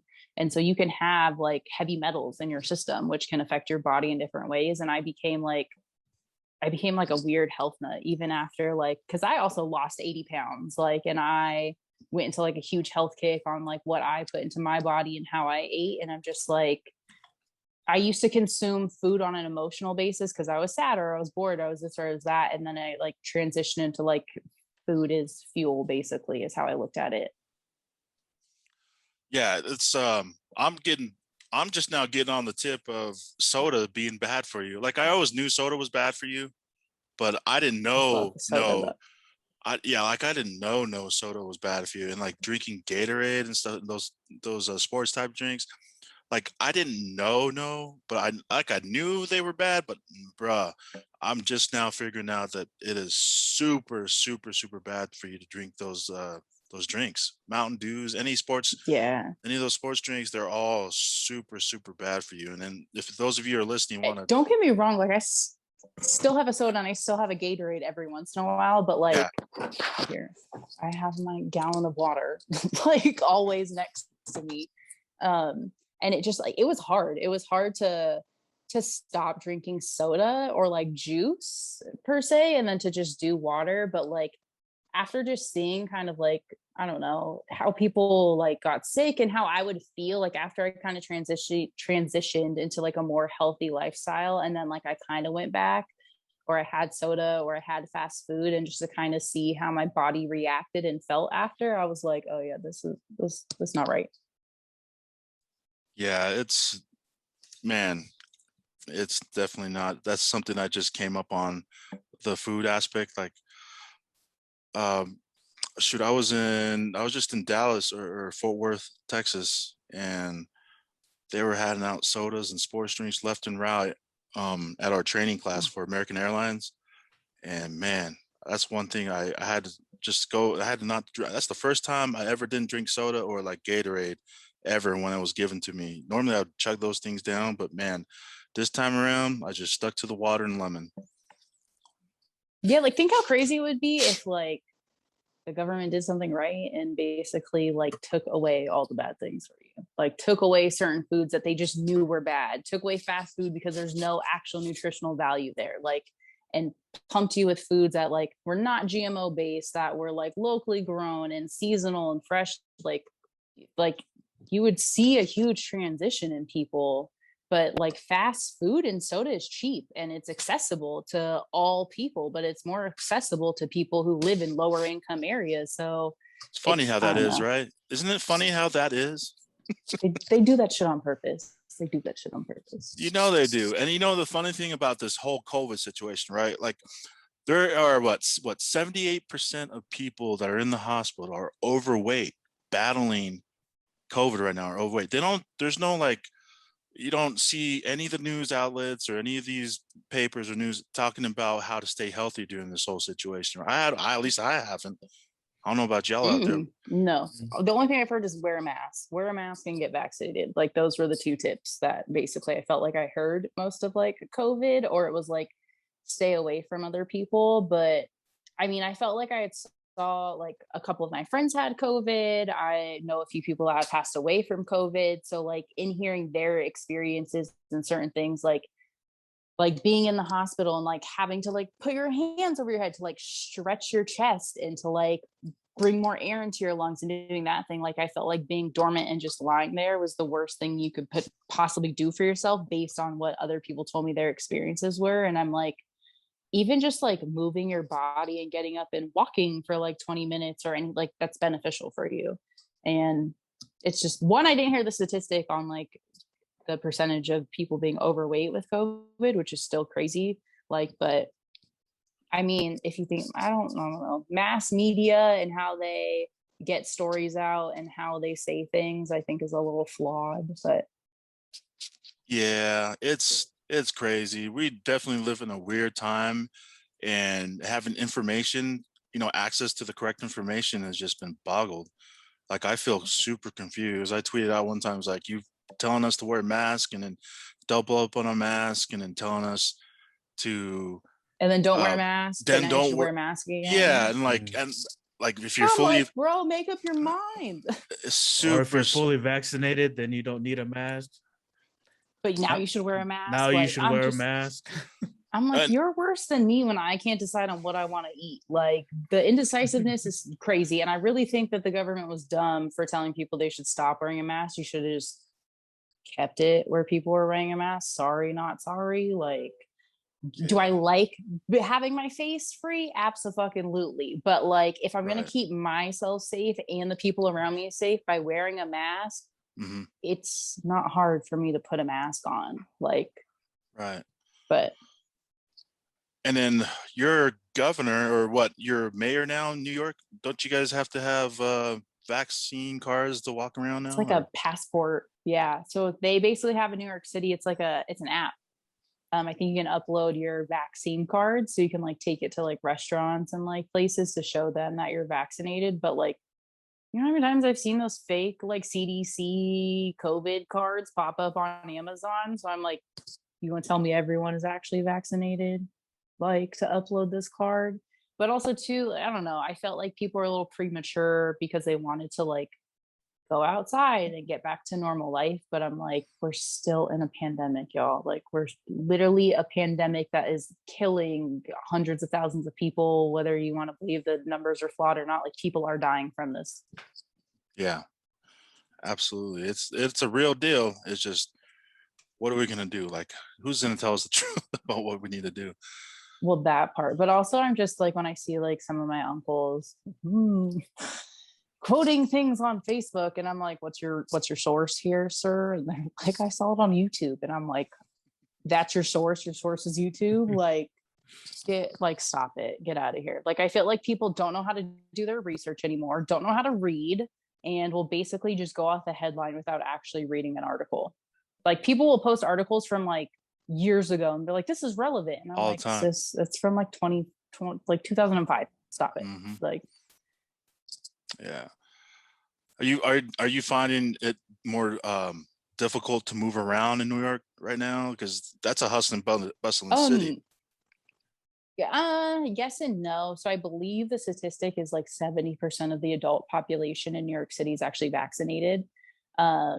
So it's kind of like New York is open for the most part, if you will. I'm still fairly cautious just because like I don't want to get sick. That's just, I don't like to be sick. I'm a big ass baby when I'm sick. Being sick is just not my cup of tea. So like when I'm outdoors, like walking the street outside, if I'm in a heavy, dense populated area, typically I will have a mask on. If there's not a lot of people, I won't wear a mask outside. But if I go anywhere indoors, if I'm traveling, if I'm on the subway, I'm masked. Are you finding like some of your jobs or any bookings, are they requiring you guys all to be vaccinated or wear masks and stuff like this? I think this fashion week this year, you have to be vaccinated in order to be in any of the shows. And then for the jobs that I have booked, they either want to see your vaccination card or they want to see like a negative COVID test within like 48, 72 hours, give or take. Like just to have you on set. Yeah. Wow. That's wild. Times are changed, man. That's crazy. Wild. But yeah, COVID is just crazy in general. I felt like the government just set this up. I'm like, you should tell everyone to go home. You should have played to Canada and was like, here's 2 G's. I will pay your ass to stay home. And everyone probably would not have had an uproar to get paid by the government to basically stay home. Like, I would have been cool watching my Netflix on my 2 G's, like kicking it. But like, you also have people that basically had to work an entire pandemic who are now burnt out. Like they're done. Like they all want a break. And I'm just like, I'm very curious to see kind of within the next 5, 10, 15 years, what life looks like and like just kind of how we either bounce back or like move forward from this point on. Cause I don't know, like it's been crazy because I just feel like when it was like politics and then it was COVID and everyone just like picked a side and they're like, I'm on this side. So if you're on that side, we're now against each other and everything you say is wrong. And I'm like, okay, well, if that's how you feel, but like be mad. But yeah, it's crazy. Jeez. What's it like on the subways now? Is it pretty empty or are they pretty normal traffic? It was. So I came out here in October before I moved and it was like dead empty. Like I've never been able to get a seat on the train so easily before. Like that's how empty it was. Like cars were empty. And then when you got off on stations, like people were coming in, like cleaning, wiping stuff down. And now because New York is more open, trains are definitely more packed. People are more comfortable like sitting next to strangers on the train now. But I'm going to say 99% of the people are masked when they're on the train. But definitely traffic has picked up a lot. Has it now since it kind of like semi reopened, right? Yeah, like New York she is open. Wow. Jeez. Yeah, I want to fly back over there because I had clients I'd go over there and shoot, right? Work with. Man, missing all those gigs right now. I mean, like I've flown back and forth between like here and Cali a few times via pandemic. So when I first came, sorry. Decline. I will call her later. My bad. My best friend call. It's all good. When I traveled like back and forth, when I first traveled to New York, like it was where flights were empty. Like basically everyone got their own row. People were scared of flying. And now it's like everyone's trying to like make their money back. And so now I feel like flights are like packed again or oversold and like you're sitting next to everybody and I'm just like, oh, this is a little, I missed the like at least middle seat open. Like give me a little bit of space, like something, but nah, everyone's trying to make their money back from COVID. Yeah, it's crazy. It's picked up definitely. I know I started, because I used to work for Alaska Airlines and I just recently transferred over to American Airlines and I heard the company knew they're trying to, like in Miami alone, that Miami station for American Airlines, they hired over 500 people for the ramp operations and ticket counter and over 500 just in Miami alone. So all the people that were furloughed for the airline industries, they're scrounging right now, try to find people to come back to work, and people don't want to come back to work. They want to just get that unemployment and just stay home and stay safe. Doesn't unemployment run out though? Like what? I know there's a deadline on it, and I want to say the deadline is soon. There was, but I think they extended. Unless they extended it. Yeah, I think they keep extending it because of the different variants that keep coming out. So we have the I'm Delta. sorry, but my ass wouldn't want to come off unemployment either. I'm fucking chilling. Like, I'm not mad at you. I'm safe at home and the checks keep coming in. So until the check stops coming in, then maybe I'll decide to go outside. But until then, we inside. Yeah, like seriously, man, health is everything. If you don't have health, dude, you're gonna end up paying thousands of dollars for like a 5 to 20-minute visit to the ER room, That part. And I'm sorry, what is my job gonna do for me if I get sick? They're gonna replace me.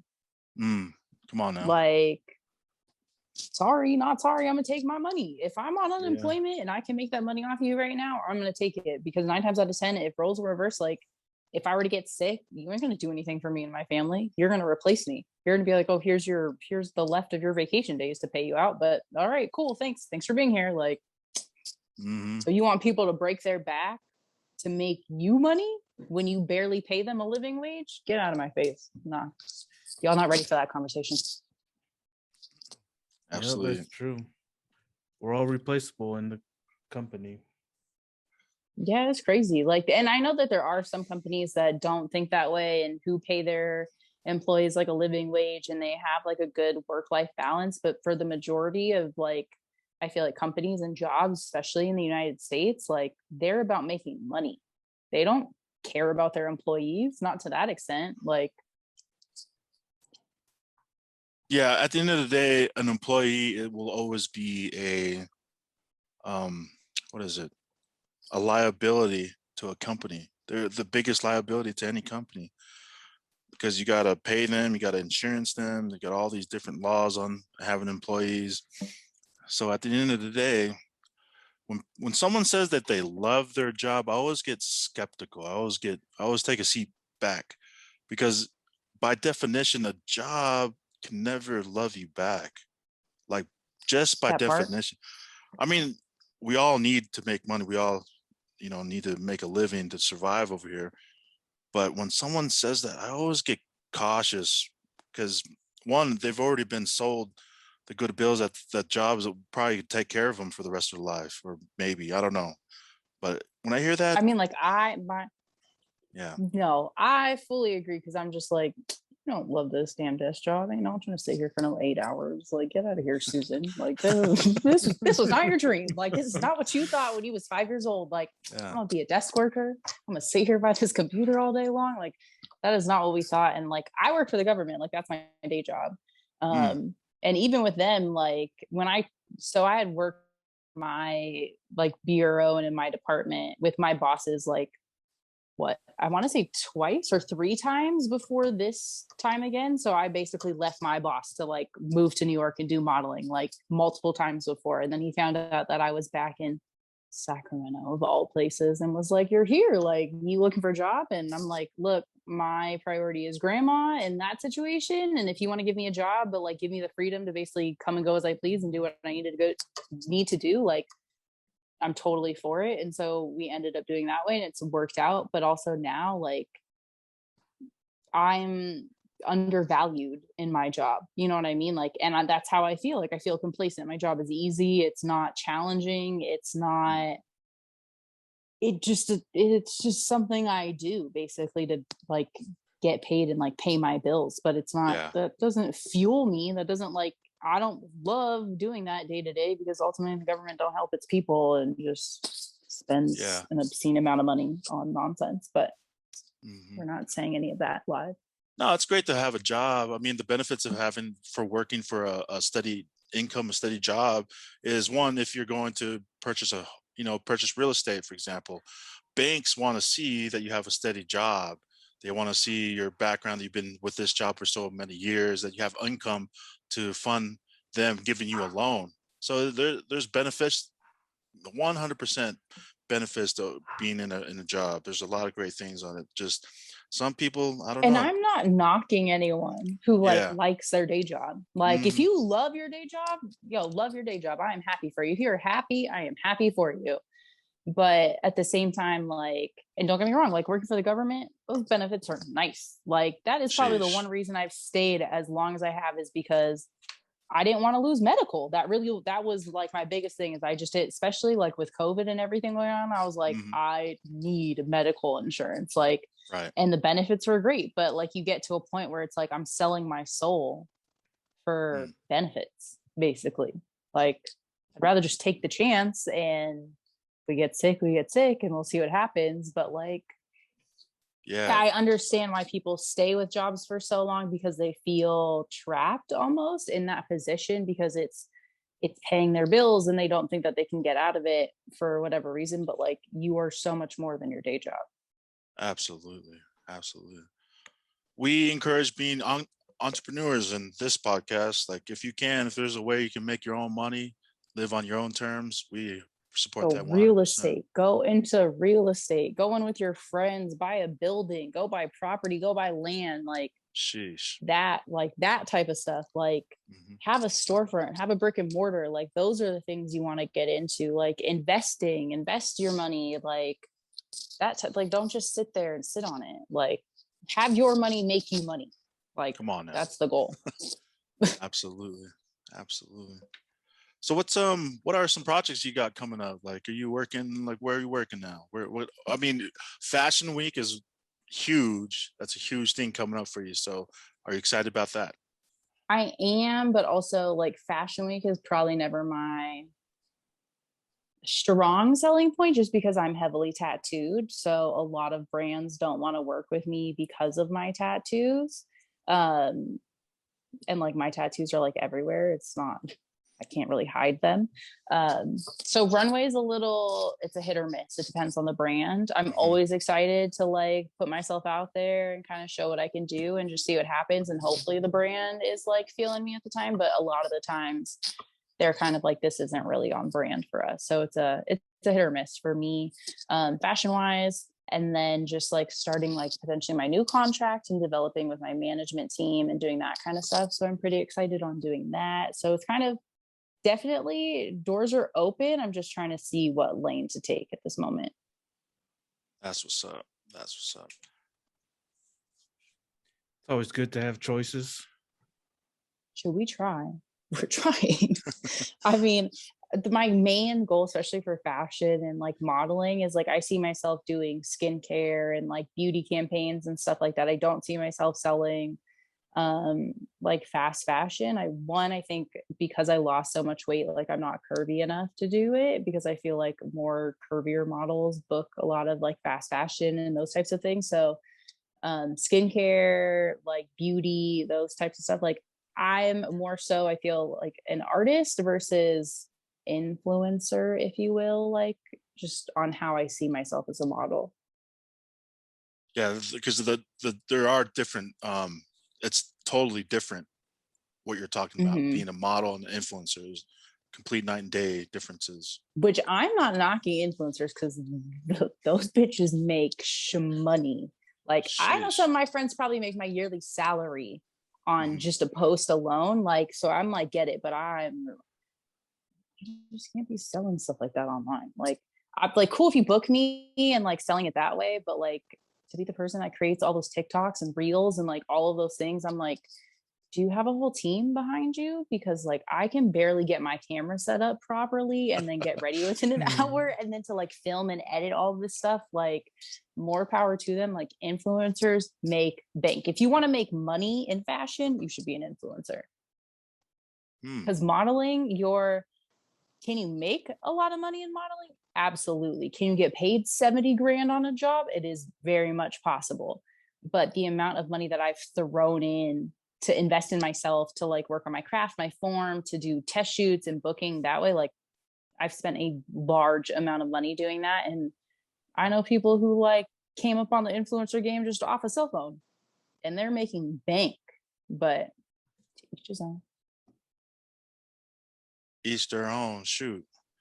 But that's not to say that you're not open to it, maybe, right? Correct? It depends. I'm terrible at like, I don't like telling people they need something if they don't need it. Like I am not the car salesman type of a person. Like I can sell clothes if you put clothes on me, but like to sit there and talk about it and be like, you need this in your closet. And I'm like, do you really need it? Is it sustainable? Like, was it sustainably made? Or was this just like a remake where they come out with a drop every other week? Like, do you really need this? Or do you have something like it that you just haven't worn? Like I'm that type of person. So I hate being like, you definitely should have this in your closet. Like it's just not me. But if it's something like I really love and care about, absolutely I'm off top. But that again is like picking certain jobs to do and certain jobs not to do. So you're in Manhattan. Yes, I am. Definitely a different neighborhood than I've lived before. I've only lived in Manhattan when I lived in New York, and that sounds very, well, what's the word I'm looking for? Privileged, which I guess it is. But like when I first moved to New York, I was living in the projects. I was Oh. living in Spanish Harlem.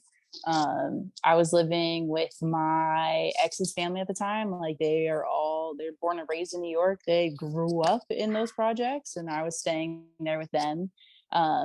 Super grateful to them for allowing me to live there with them. But it was, I don't know, like, okay, projects aren't like the greatest place to live, but I also felt the most sense of community living there. Yeah. And then I used to also live in Washington Heights. So the places I did live were very Spanish influenced and very much like had its own culture in those areas, which I love to see. And definitely, again, felt like I had more of a sense of community. Like I knew who my neighbors were. Like we kind of like looked out for each other, like especially in the projects, like because I was staying with my ex's family at the time and I was with his uncle. Like he basically introduced me to the people that I needed to know who lived there. And like there were times when like some of those guys would like stop me from going on the elevator, like to be like, do you know the guy in the elevator? And I'm like, nah. And they're like, like you can wait for the next one then. Like just on like some safety stuff that I would never think about, right? Like stuff that you just kind of have to learn while being there. So,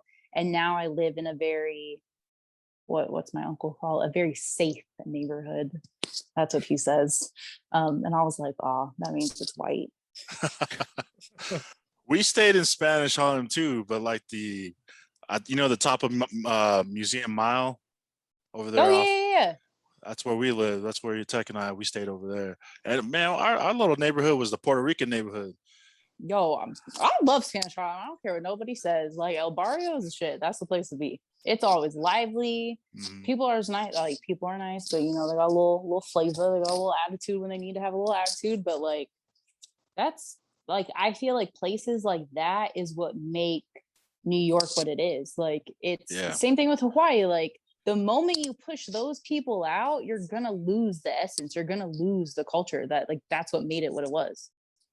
100%. I mean, we had our barber down the street, walk down the street. Carlos cut us up for like what, $8? How much was our cuts, Tech? Like $8. Yeah, 16 with a shave. With a shave. I wish I could get a haircut for some $16. I know, but that's one of the beautiful things about living in New York, the community, and everyone on your street looks out for each other. That's like your block, right? Yeah. And we had a bunch of Puerto Ricans on our street.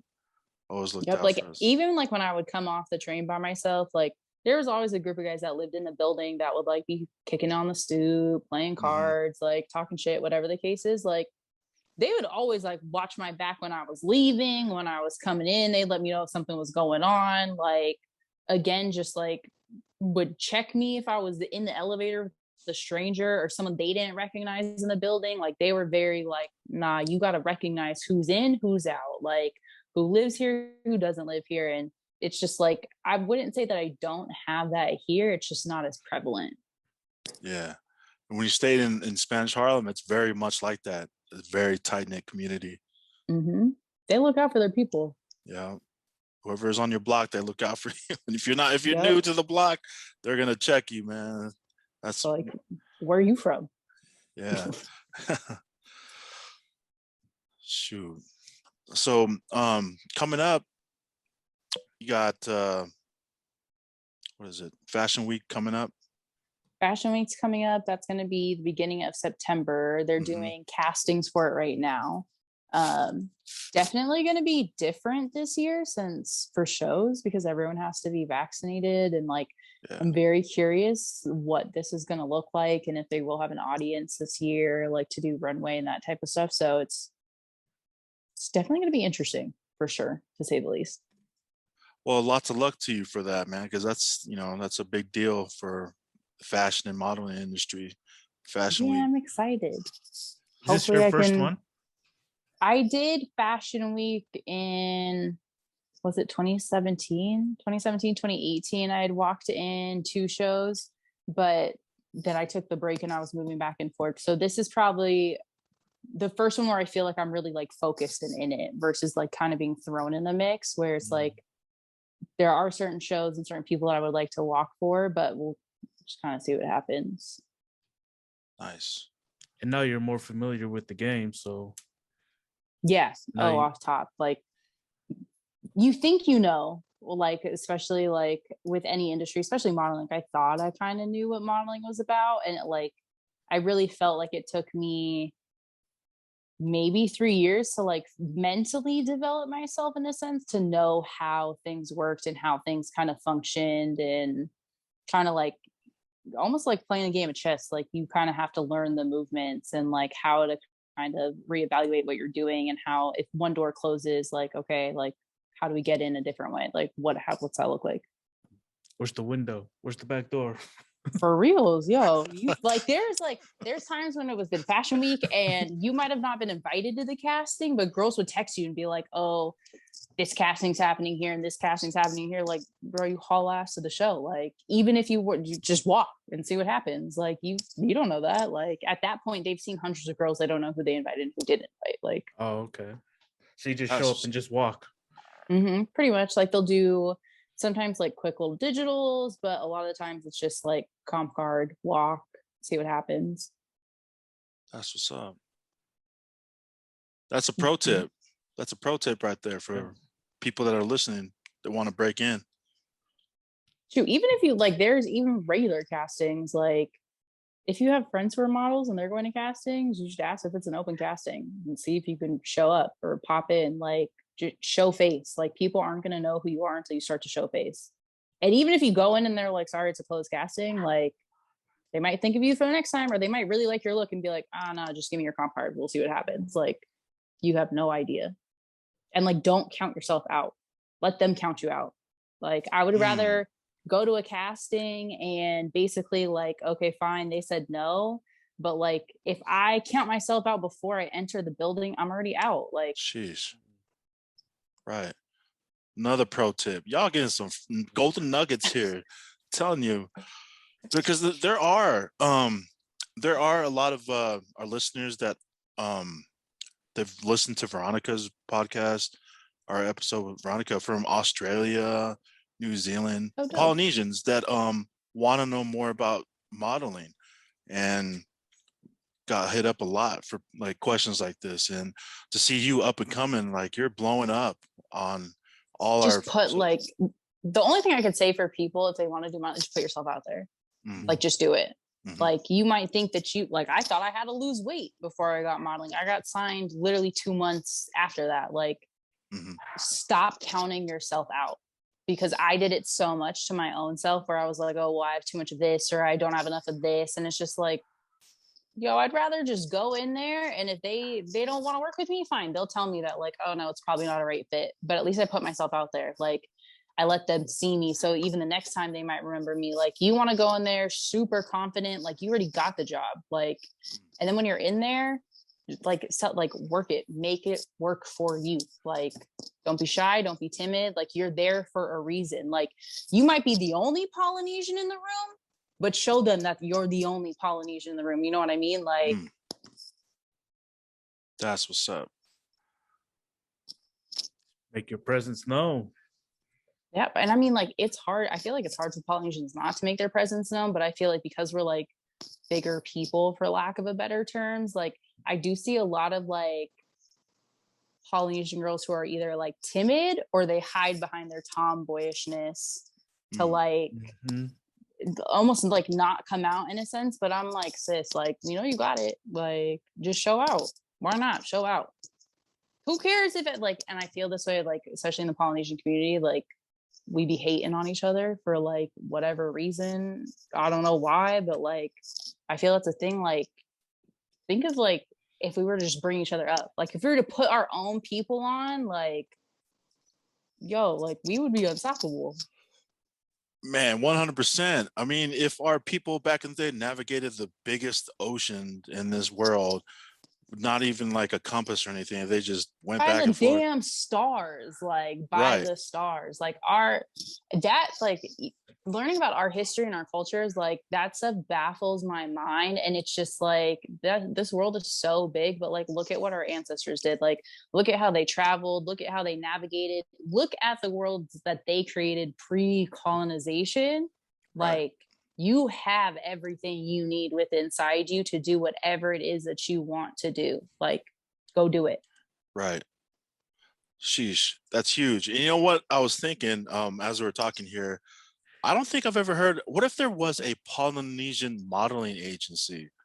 Like, I don't think I've ever heard of it. There are like some agencies in Hawaii, but I wouldn't say it's like just catered to like Polynesians. Honestly, a lot of publications in Hawaii that you'll see, like think of the magazines that you read, like when you fly over there, like in Hawaiian Airlines, all the mhm, girls in those magazines are either Asian or like white.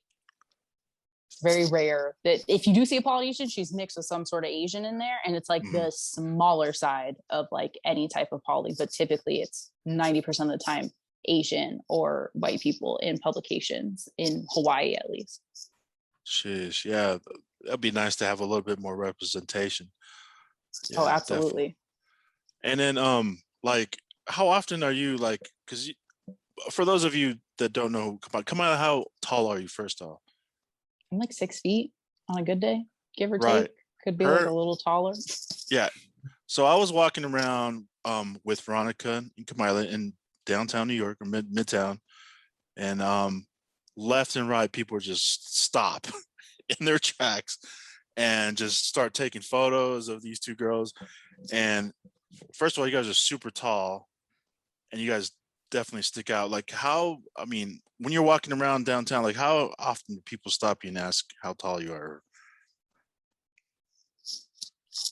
Mostly short men that don't ask me how tall I am. But no, it happens a lot. I mean, like, I used to think that when, like, especially just one being on the East Coast, like, there's not a lot of Polynesians out here. So you're very exotic compared to like what they're used to seeing of like Spanish and Dominican. Plus, you're probably a giant compared to most Spanish and Dominican women that are out here. So just like one Mhm. being tall kind of sets me apart from everybody else. I do get stopped a lot of the time where people are like, "Oh, how tall are you?" Or I'll hear people because a lot of the times I'm not listening to anything in my AirPods. I just walk around like that so people don't talk to me. But I'll hear people be like, "Damn, like she's a big bitch," or like she's hella tall, like stuff like that. And I hear it all the time. Like it used to bother me, I guess, in a sense, because I always try to make myself feel small or like to fit in a way. And now I'm just kind of like, this is me. I'm going to take up as much space as I need. Sorry, our genetics are different. And shout out mom and dad for like throwing some height my way. But like, I don't know, it's just, you got to embrace it. Like, Yeah, you guys do a very good job of that. You represent our people, our culture. And then, are there more Polynesians moving into the city? Do you see a lot more girls or guys coming in? um, not exactly. I know there's like a few, Mhm. if you will, but there's not a very like. I remember the first time I moved to New York and someone stopped me on the train and asked me like what I was, like what's my ethnicity, and I was like, "Oh, I'm Polly," and he was just like, "Oh, hey, Polly," and I'm like, "No, no, no, no, no, like my name is not Polly, like I'm Polynesian," and he had no idea what that was. Like Hawaiian, Samoans, Tongans, and he just kind of looked at me blindly, like I have no idea what you're talking about, and I'm like, "How can I like describe this to someone?" But I'm like, Polynesians are like the West Coast version of like Puerto Ricans and Dominicans, but like 5 times the size. I don't know like how else to Yeah. describe it. And like some people know, some people don't, but I normally get stared at more, not so much on my height, it's my tattoo that like throws people off because I had the tribal down my leg. So people kind of like stop and stare and they're like, what is that? What does that mean? Like, where are you from? So kind of bridging the gap that way. And I definitely have some people from, I met some people from like Hawaii that have moved over here, but Mhm. it's interesting to see kind of how people transition from moving to an island to like being in a big city and if they take the culture with them or if they like assimilate to like New York culture. So it's a hit or miss. You ever thought about maybe breaking into acting? Because you ever thought about going that route? I I have, but like yes and no. But then when I watch movies, I'm like, damn, like I don't know if I could do all that. Like that looks like some hardcore acting. And I don't know, like my therapist told me I should be like a comedian. And I was like, thanks. I'm glad my life is so hilarious to you. That makes me feel great. But I mean, after seeing like The Rock and like what he's done and that type of stuff, like again, like as much as I want more Polynesians in modeling, like I want to see more Polynesians in on TV and movies and doing that type of stuff. Like So I definitely would take up the offer. I just acting, I don't know like where I would even start. You start off small doing commercials. That's true, but I feel like I would get like those random commercials, like the commercials you wouldn't want. Like you would want the paycheck, but you wouldn't want to be known for that commercial. Like I feel like that's what I would get. But if there's like a Moana 2 coming out, like have your people call my people. We are ready. We got That's this. Well, shoot, you know, the Super Bowl is coming up. The football season just started and the Super Bowl is coming up. So, man, I hope you like lock in a Super Bowl ad commercial or something like that, or some type of That would be thing. dope. You know what I mean? Just to get Then my get it family rolling. would get off my back. They'd be Oh. like, look, you're doing something. You'd be like, yeah, how you like that? Football. Shoot, you never know, man. The world's at your fingertips in New York City. Like literally, there's so much That's true. opportunity there. I remember a lot of our gigs, like our side gigs we just meet for people, just random people at the bar, right? We go in for some food after our gig and you meet someone, they'd be like, you exchange numbers, get gigs that way. I got a gig working like an audio sound design gig, just met some dude at the bar eating food. Yeah, no, that happens all the time, which I feel like it's the best thing because New York is one of those places like you could sell yourself any type of way you want to sell yourself to a random stranger and they wouldn't know the difference. But like also too, you'll meet people that can change your whole life and you're sitting next to them on the subway and you just spark up a conversation and then it turns into something else and like you vibe and then you go from there. Or like I've met CEOs of companies who look probably like what people would be like, oh, that dude's a bum. Like, right. Look at what he's wearing. And I'm like, bro, that dude probably makes everyone's salary on this train like times 10. And then you'll see people who are like super dressed up, like who maybe can't do anything for you, but it's like you never know. So like any opportunity in New York, like you got to try and take your avenue when you can. But that's kind of like how the city is. You're either going to hustle or you're not going to hustle. The city's either going to like, the city is going to eat you up and spit you out, and either you're going to stay and rock with it or you're going to leave. Yeah. And then that's what I learned when I lived there. Either you push, if you're not pushing, you're being pushed. Yep, pretty much. And another great thing about New York is that they'll tell you if you suck. Oh, fuck yeah, they will. Oh, yeah. They'll tell if you suck, like straight up. If you guys Thank have God, an experience no living, feelings. if you want to experience New York for New York, go there and live. And when someone tells you you suck, you've made it. Like they're literally that blunt. Pretty much. Honestly, I think everyone should live in New York at some point in time because I feel like New York forces you to grow. Like, even if you don't want to grow in this city, you're going to grow in some way, shape, or form because it's a completely different culture. It's a completely different lifestyle out here. Like, I remember when I first moved to New York, I think I cried for like 8 months straight. I was like, yo, everyone's mean.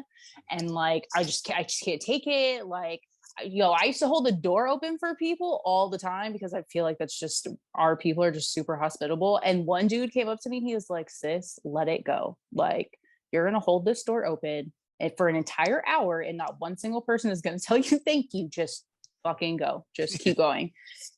And so like that's why I thought New Yorkers were rude and this and that. And then when it came to like when I really learned, it was like they're not rude.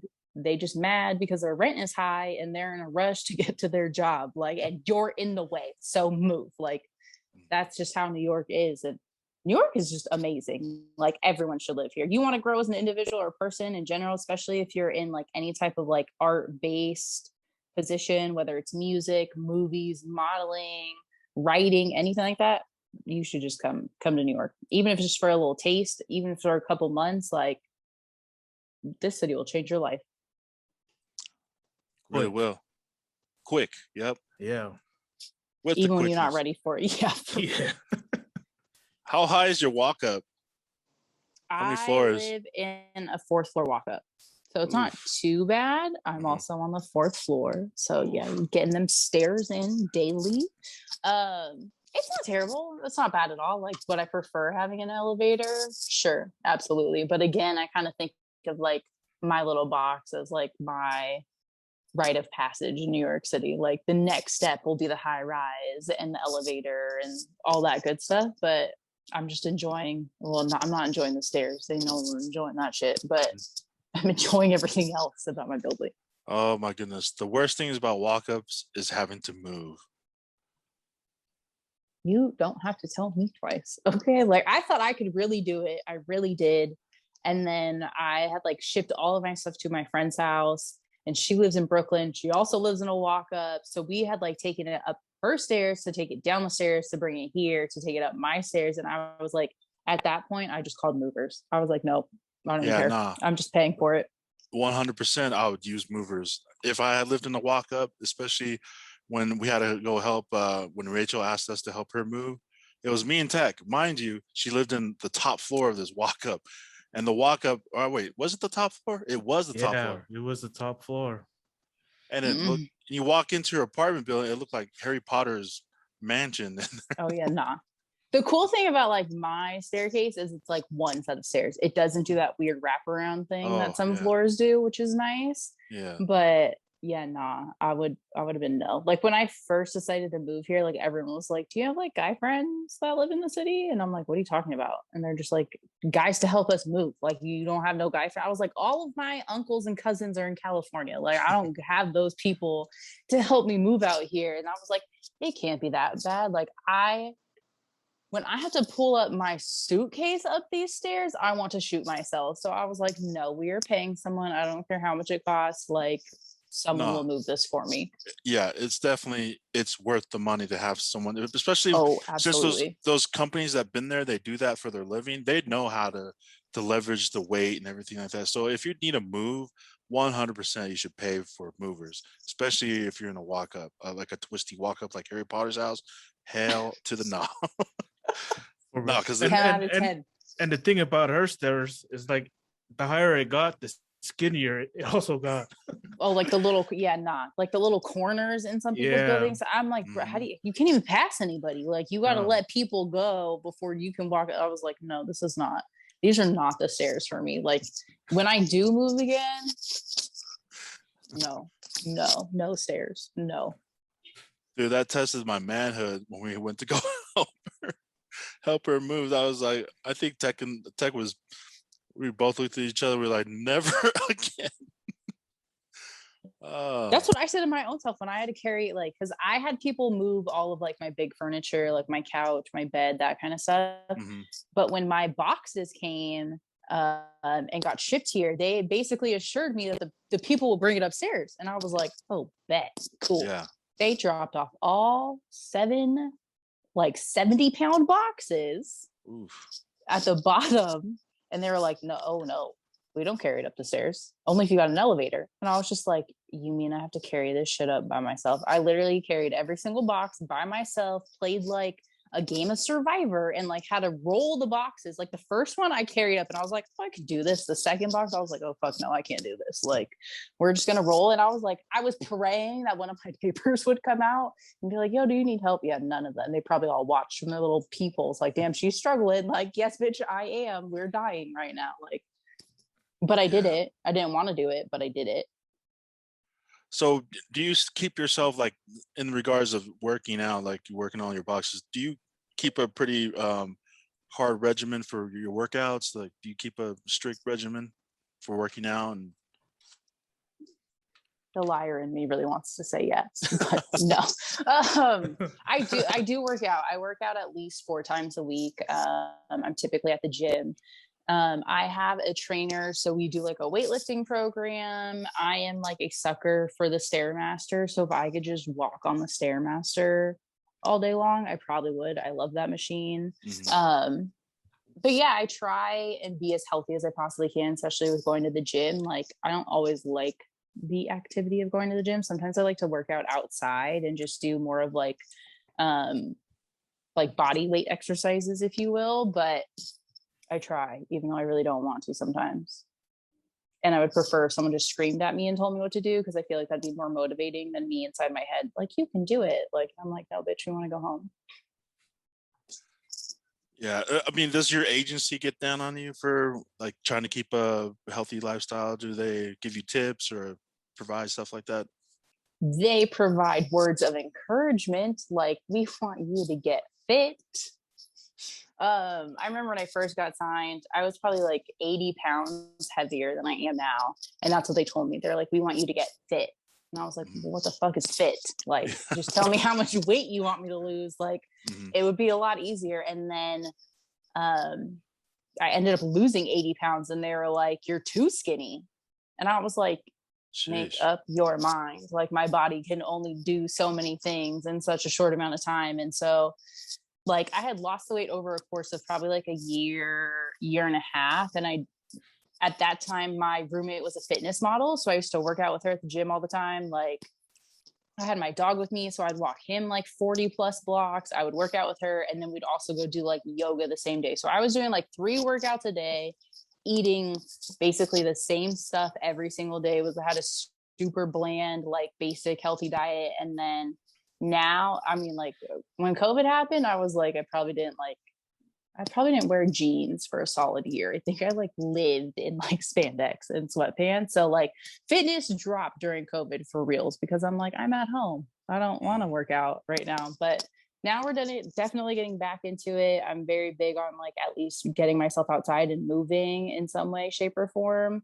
Just with like, I don't know, with weightlifting stuff. If I don't have a trainer there, like correcting my form, like it's just my workout takes me twice as long. We'll just put it that way. Do you like, I noticed some models, you have to kind of like keep like a certain complexion. Like you can't get too dark or you can't get, because you have to look like you'd have to like part. update your photos. Yeah. So every right. time you cut your hair or like, let's say I spent months in Hawaii and I got like way darker, they'd want me to update my book.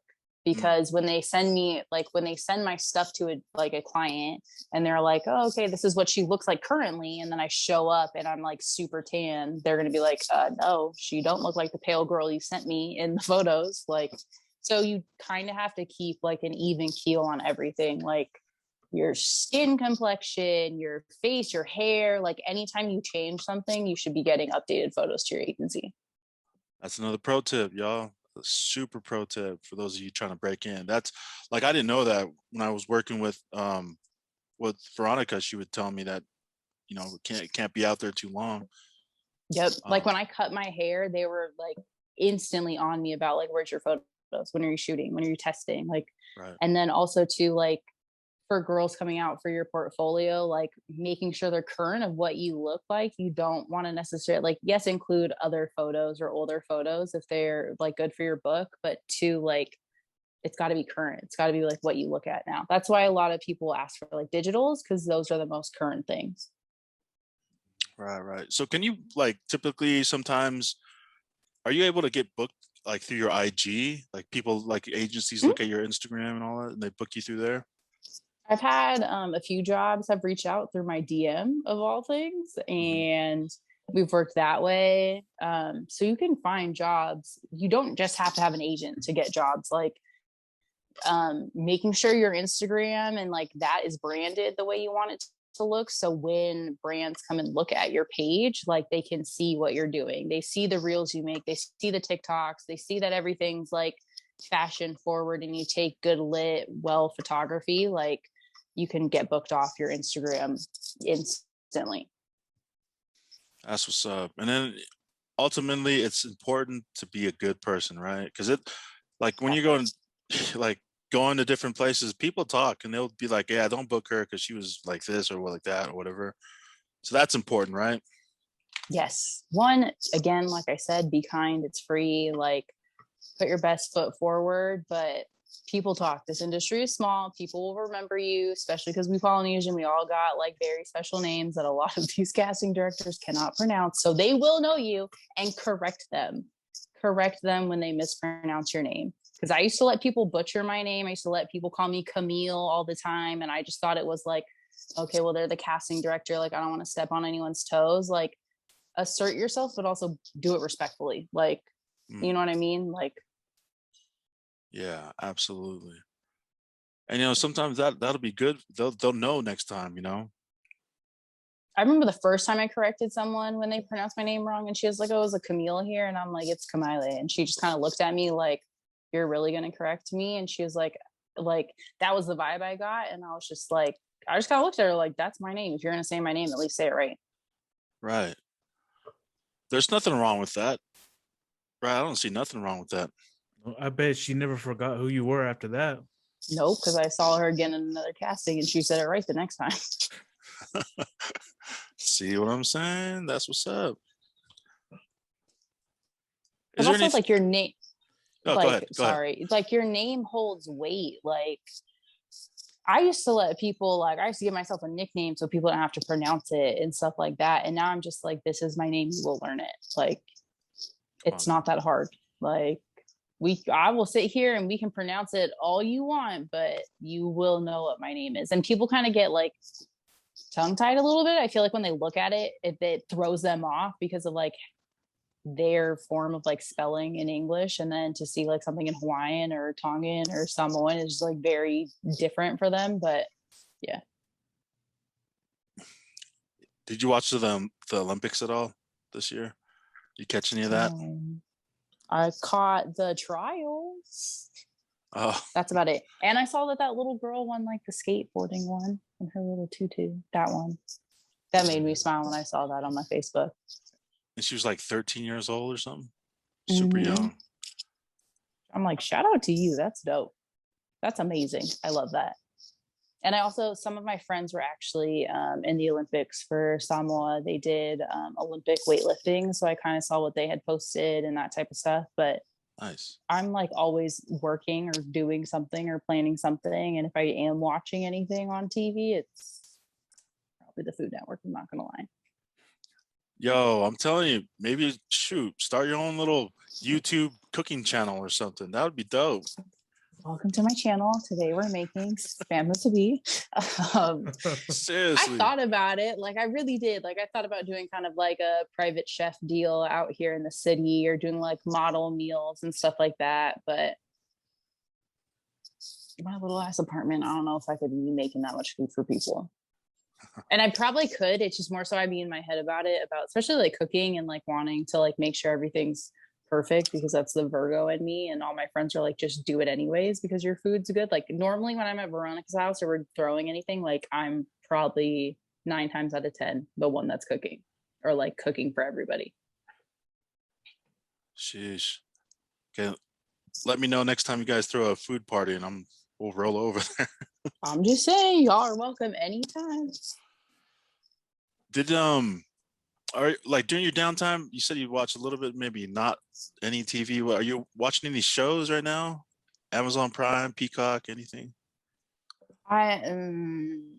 Shows. If I do watch something, like Game of Thrones was my show until the last season, and I was highly disappointed.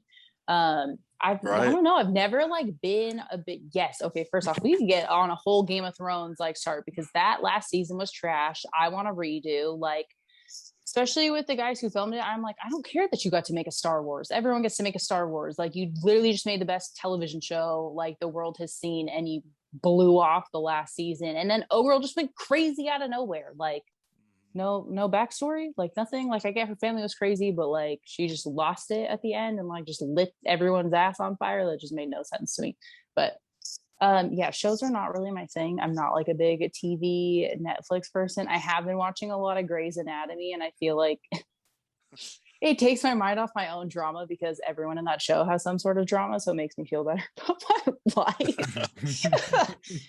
But no, I'm really not a big show person. Like I'm the type of person that'll put something on just to have background noise, but it takes a lot for me to like really be interested in something to like want to consistently watch it. Like I've seen great shows like Breaking Bad and like other suggestions that people have like told me to watch, which I'm like, cool, the show's great, but I'm not like, it ain't all that. Like Game of Thrones, I was the type of person, like my phone was on do not disturb, like no one was allowed to talk when the show was playing. And then last season, the last season, was it season 8, was it? Disappointment. I know, I was disappointed too. I mean, like, dang, why did they have to end it that way? But there's a show, there's like a modern day version of that, but with land. It's called Yellowstone. You can watch it on Peacock. It's okay, what's Peacock? First off, it's it's an a rock, app apparently. It's an app, like it's like Amazon Prime, Okay. Netflix, but it's for NBC. It's like their app. It's like their app version to Oh. stream stuff. It's called Gotcha. Peacock. But there's a show. It's called Yellowstone. They're gonna release the fourth season. I think this coming November or September. But it's kind of like Game of Thrones, but it's based about land. This guy named I'm John. intrigued. Yeah, it's all about land. Instead of fighting over the throne, they're fighting over land, and it's like a modern day country. These guys that live in Montana, I think, or the Yellowstone National Park, and this guy named John Dutton. He owns all this land, like half the park that he owns, but all these new developers, city slickers are trying to come in and get his land. But this dude is a rancher, right? So it's crazy what he goes through just to protect his land. It's kind of the similar type of thing. There's a bunch of drama going on with it. Like I'll definitely check it out. I mean, Yeah. Game of Thrones, when I first watched Game of Thrones, I was like, oh, this is a no. This is an absolute no for me. I was Yeah. like, this just looks like some weird soft porn. Like, I'm good. I'm not trying to watch a Game of Thrones. Right. And then someone was like, no, just get through like the first 3 seasons and it gets better. I'm like, what in the hell? I don't want to watch this like fairy nonsense. Like everyone's just sleeping with everybody. Like, this is not my type of show. And then I got through it and I was like, all right, bet. Like people are just when people started dying left and right, where like you thought they would be there for the long haul. And I was just like, yo, nobody's safe in this show. Like, right. When Jon Snow died, season 5, I refuse to watch that season finale ever again. When I tell you I bawled my eyes out crying like someone in my family died, like I was heartbroken. At the time, like my ex was just like, I was like, don't even talk to me. Don't talk to me. Don't look at me. Like, I need a moment. We need a moment of silence. Like, I need to know what happens next. Like, I was Googling everything. Like, did he survive? Did he make it? Like, what's happening? Like, Such a good show. The character development in that series was amazing. They did a good job. But I'm curious to see like how it actually ends, because isn't the guy like not done writing the book? Like from season 5, I think it was, the producers kind of took it in their own hands, or they kind of got like the inside scoop from the author of what should have happened, but like no one really knows what actually happened in the book and if it like is with the show, like quote unquote. I'm not sure. I know there's some spin-offs coming. Which I hope Arya gets one. I'm not gonna lie. I hope she gets her own. Yeah, I think that might be the one, because she takes off, right? She goes on the ship. Yeah, so I think that's the spin-off coming. Her in the last few seasons, I was like, yo, her storyline is badass. Like, yeah, she was badass. Her character was dope. Tech, have you seen Game of Thrones? Have you watched that at all? Bro, I've never seen Game of Thrones. We used to call it, yeah. I've never seen Game of Thrones. Ever, not a single episode. Nope, not a single episode. You're probably like the 1% who can actually say that. So like, I kind of hope that you never watch an episode so you can continue to say that, because not many people can. But also like, it's a great fucking show. You should watch it. I'm like torn right now because I'm like, damn. Well, it's a small percentage of people. Yeah, there is. And we actually called Tech Jon Snow, because Tech has this long, luscious hair, and if he puts his hair down, it looks like Jon Snow. But he would like, "Who's Jon Snow?" I was like, we would send him memes. The best character. We'd always say that in our text group, Jon Snow, and we called Tech Jon Snow because he has this luscious, beautiful hair, just like Jon Snow. Nothing, Jon Snow. Oh my god, you should probably watch it. Yeah, I don't even know who Jon Snow is. I'm so disappointed. But I'm really not a TV kind of guy. I'll probably watch TV probably twice a month. That's about it. Twice a month? Wait, what are you watching? I'm just curious now. I'm not really watching anything. Oh, so you just turn it on for background noise? Yeah, pretty much. Wait, like no shows ever? Like wait, okay, hold on. Now the rest of the world binged something during COVID at some point. You didn't binge anything? I was working during COVID. Oh, wait, what do you do? I work for UPS. Oh, nice. Okay, well, thank you for delivering our packages. So yeah, so I really don't have time to watch TV shows or anything. When I do, That's I just turn it on just so I can fall asleep. I feel that. One of these days, you just watch Game of Thrones, at least to get the reference of Jon Snow. Yeah, maybe. And he's like, no, I'm not watching that shit. If I could stay up to watch one. Those episodes are long. You'll probably fall asleep. Yeah, they were, right? They were like an hour long episodes. Like either you're gonna get hooked or you're gonna be like, why am I watching this? Like it's a bunch of fairies running around in costumes. Like, no. Well, if I got to get through 3 seasons, I probably won't watch it. You might enjoy it within the first 3 seasons. I'm just saying it was just a little much for my taste. And then, yeah, it was like super sexual. And then like just seeing people basically like die that you wouldn't think died like that. I think that was the thing that kept me going because I was like, wait, now what happens next? Because you always have an idea of like what's going to happen the next episode or how it's going to play out. And then I felt like with Game of Thrones very early, it was like no one is safe. Even if you think that they're going to make it to the end, like you honestly have no idea.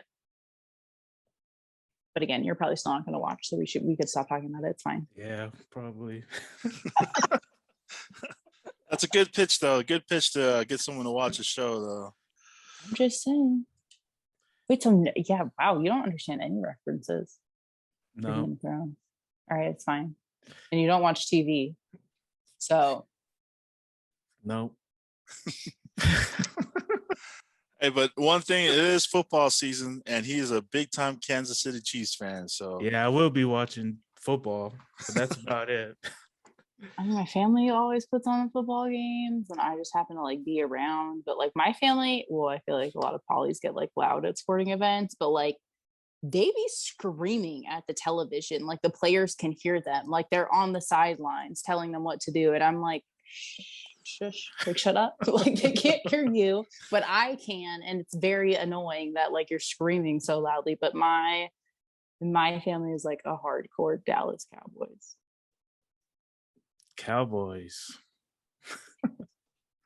From California?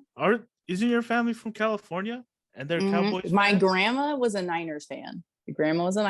But like everyone else followed grandpa, and they're all Cowboys fans. Interesting. Yeah. You don't meet very many people from California that are Cowboys fans. They usually hate the Cowboys. Yeah, not them. They're very in it to win it. Well, even when they don't win it, but you know. Well, shoot, Kamaile, anything you want to talk about that we might have missed, might have want to mention? Modeling life. I mean, honestly, the only other thing I guess I could think of is just with like everything that's happening with life and with COVID and all that stuff, like just be mindful, like take care of yourself. Like if you need to reach out and talk to people, like talk to them, reach out to your friends if you need someone to like hit up. Just make sure you're taking care of yourself like mentally and focusing that way and just trying to do the best you can. Like I know life is hard for a lot of people right now, but like we need you here. Like, so keep pushing. That's really it. Nice. Oh yeah. Thank you for that. And then on that note, thank you again for coming on with us. Do you know we've been talking for like over 2 hours, almost 3 hours now. Shut up. Are we really? Yeah. That's crazy. I thought it was like an hour. No. My bad. My bad. Guys. Oh, you're good. Well, thank you again for coming on. Having me on. I really appreciate it. Like I was super nervous, but it was nice to just like chat and like touch base on life and hopefully inspire some people and absolutely encourage them to move forward. Where can our listeners follow you or find you, connect with you? You can find me on Instagram, which I'm mainly on. You can find me on Facebook or on TikTok. I'm not as active on TikTok. I'm more of that mindless scroller that just gets stuck in like the food series of TikToks. But yeah, you definitely Instagram or Facebook. You can find me at Kamaile XO. There you go. Thank you so much again. Thanks, guys. I appreciate it. Yeah, we'll catch up again later. If you ever want to come back on, please, we'd love to have you back on. Yeah, I bet. I'm with it. Let's do it. Or maybe we'll come out there and taste some of your cooking. That part. We could cook and do a podcast. We could do a whole YouTube cooking with Kamaile. Oh, that would be dope. Let's do it. Let's rock that. That'd be dope. Interesting. I'm down. Live. Oh, fuck. Okay. Are we gonna do it live or? I mean, we can't see it. Normally, I'm the type of person that's like, I don't like people in the kitchen with me because people would get in my way, but it's fine. I can change my tempo for you guys to be in the kitchen if it's live.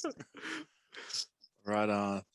Well, have a good evening. Have a great week. And then shoot, keep us posted on your projects and stuff. We'll love to know what you're doing. All right, bet. Yeah, absolutely. Have a good one, guys. I really appreciate it. All right, Kamaile. Nice to meet you. You too. Have a good one, guys. Okay. All right, good night. All right, bye.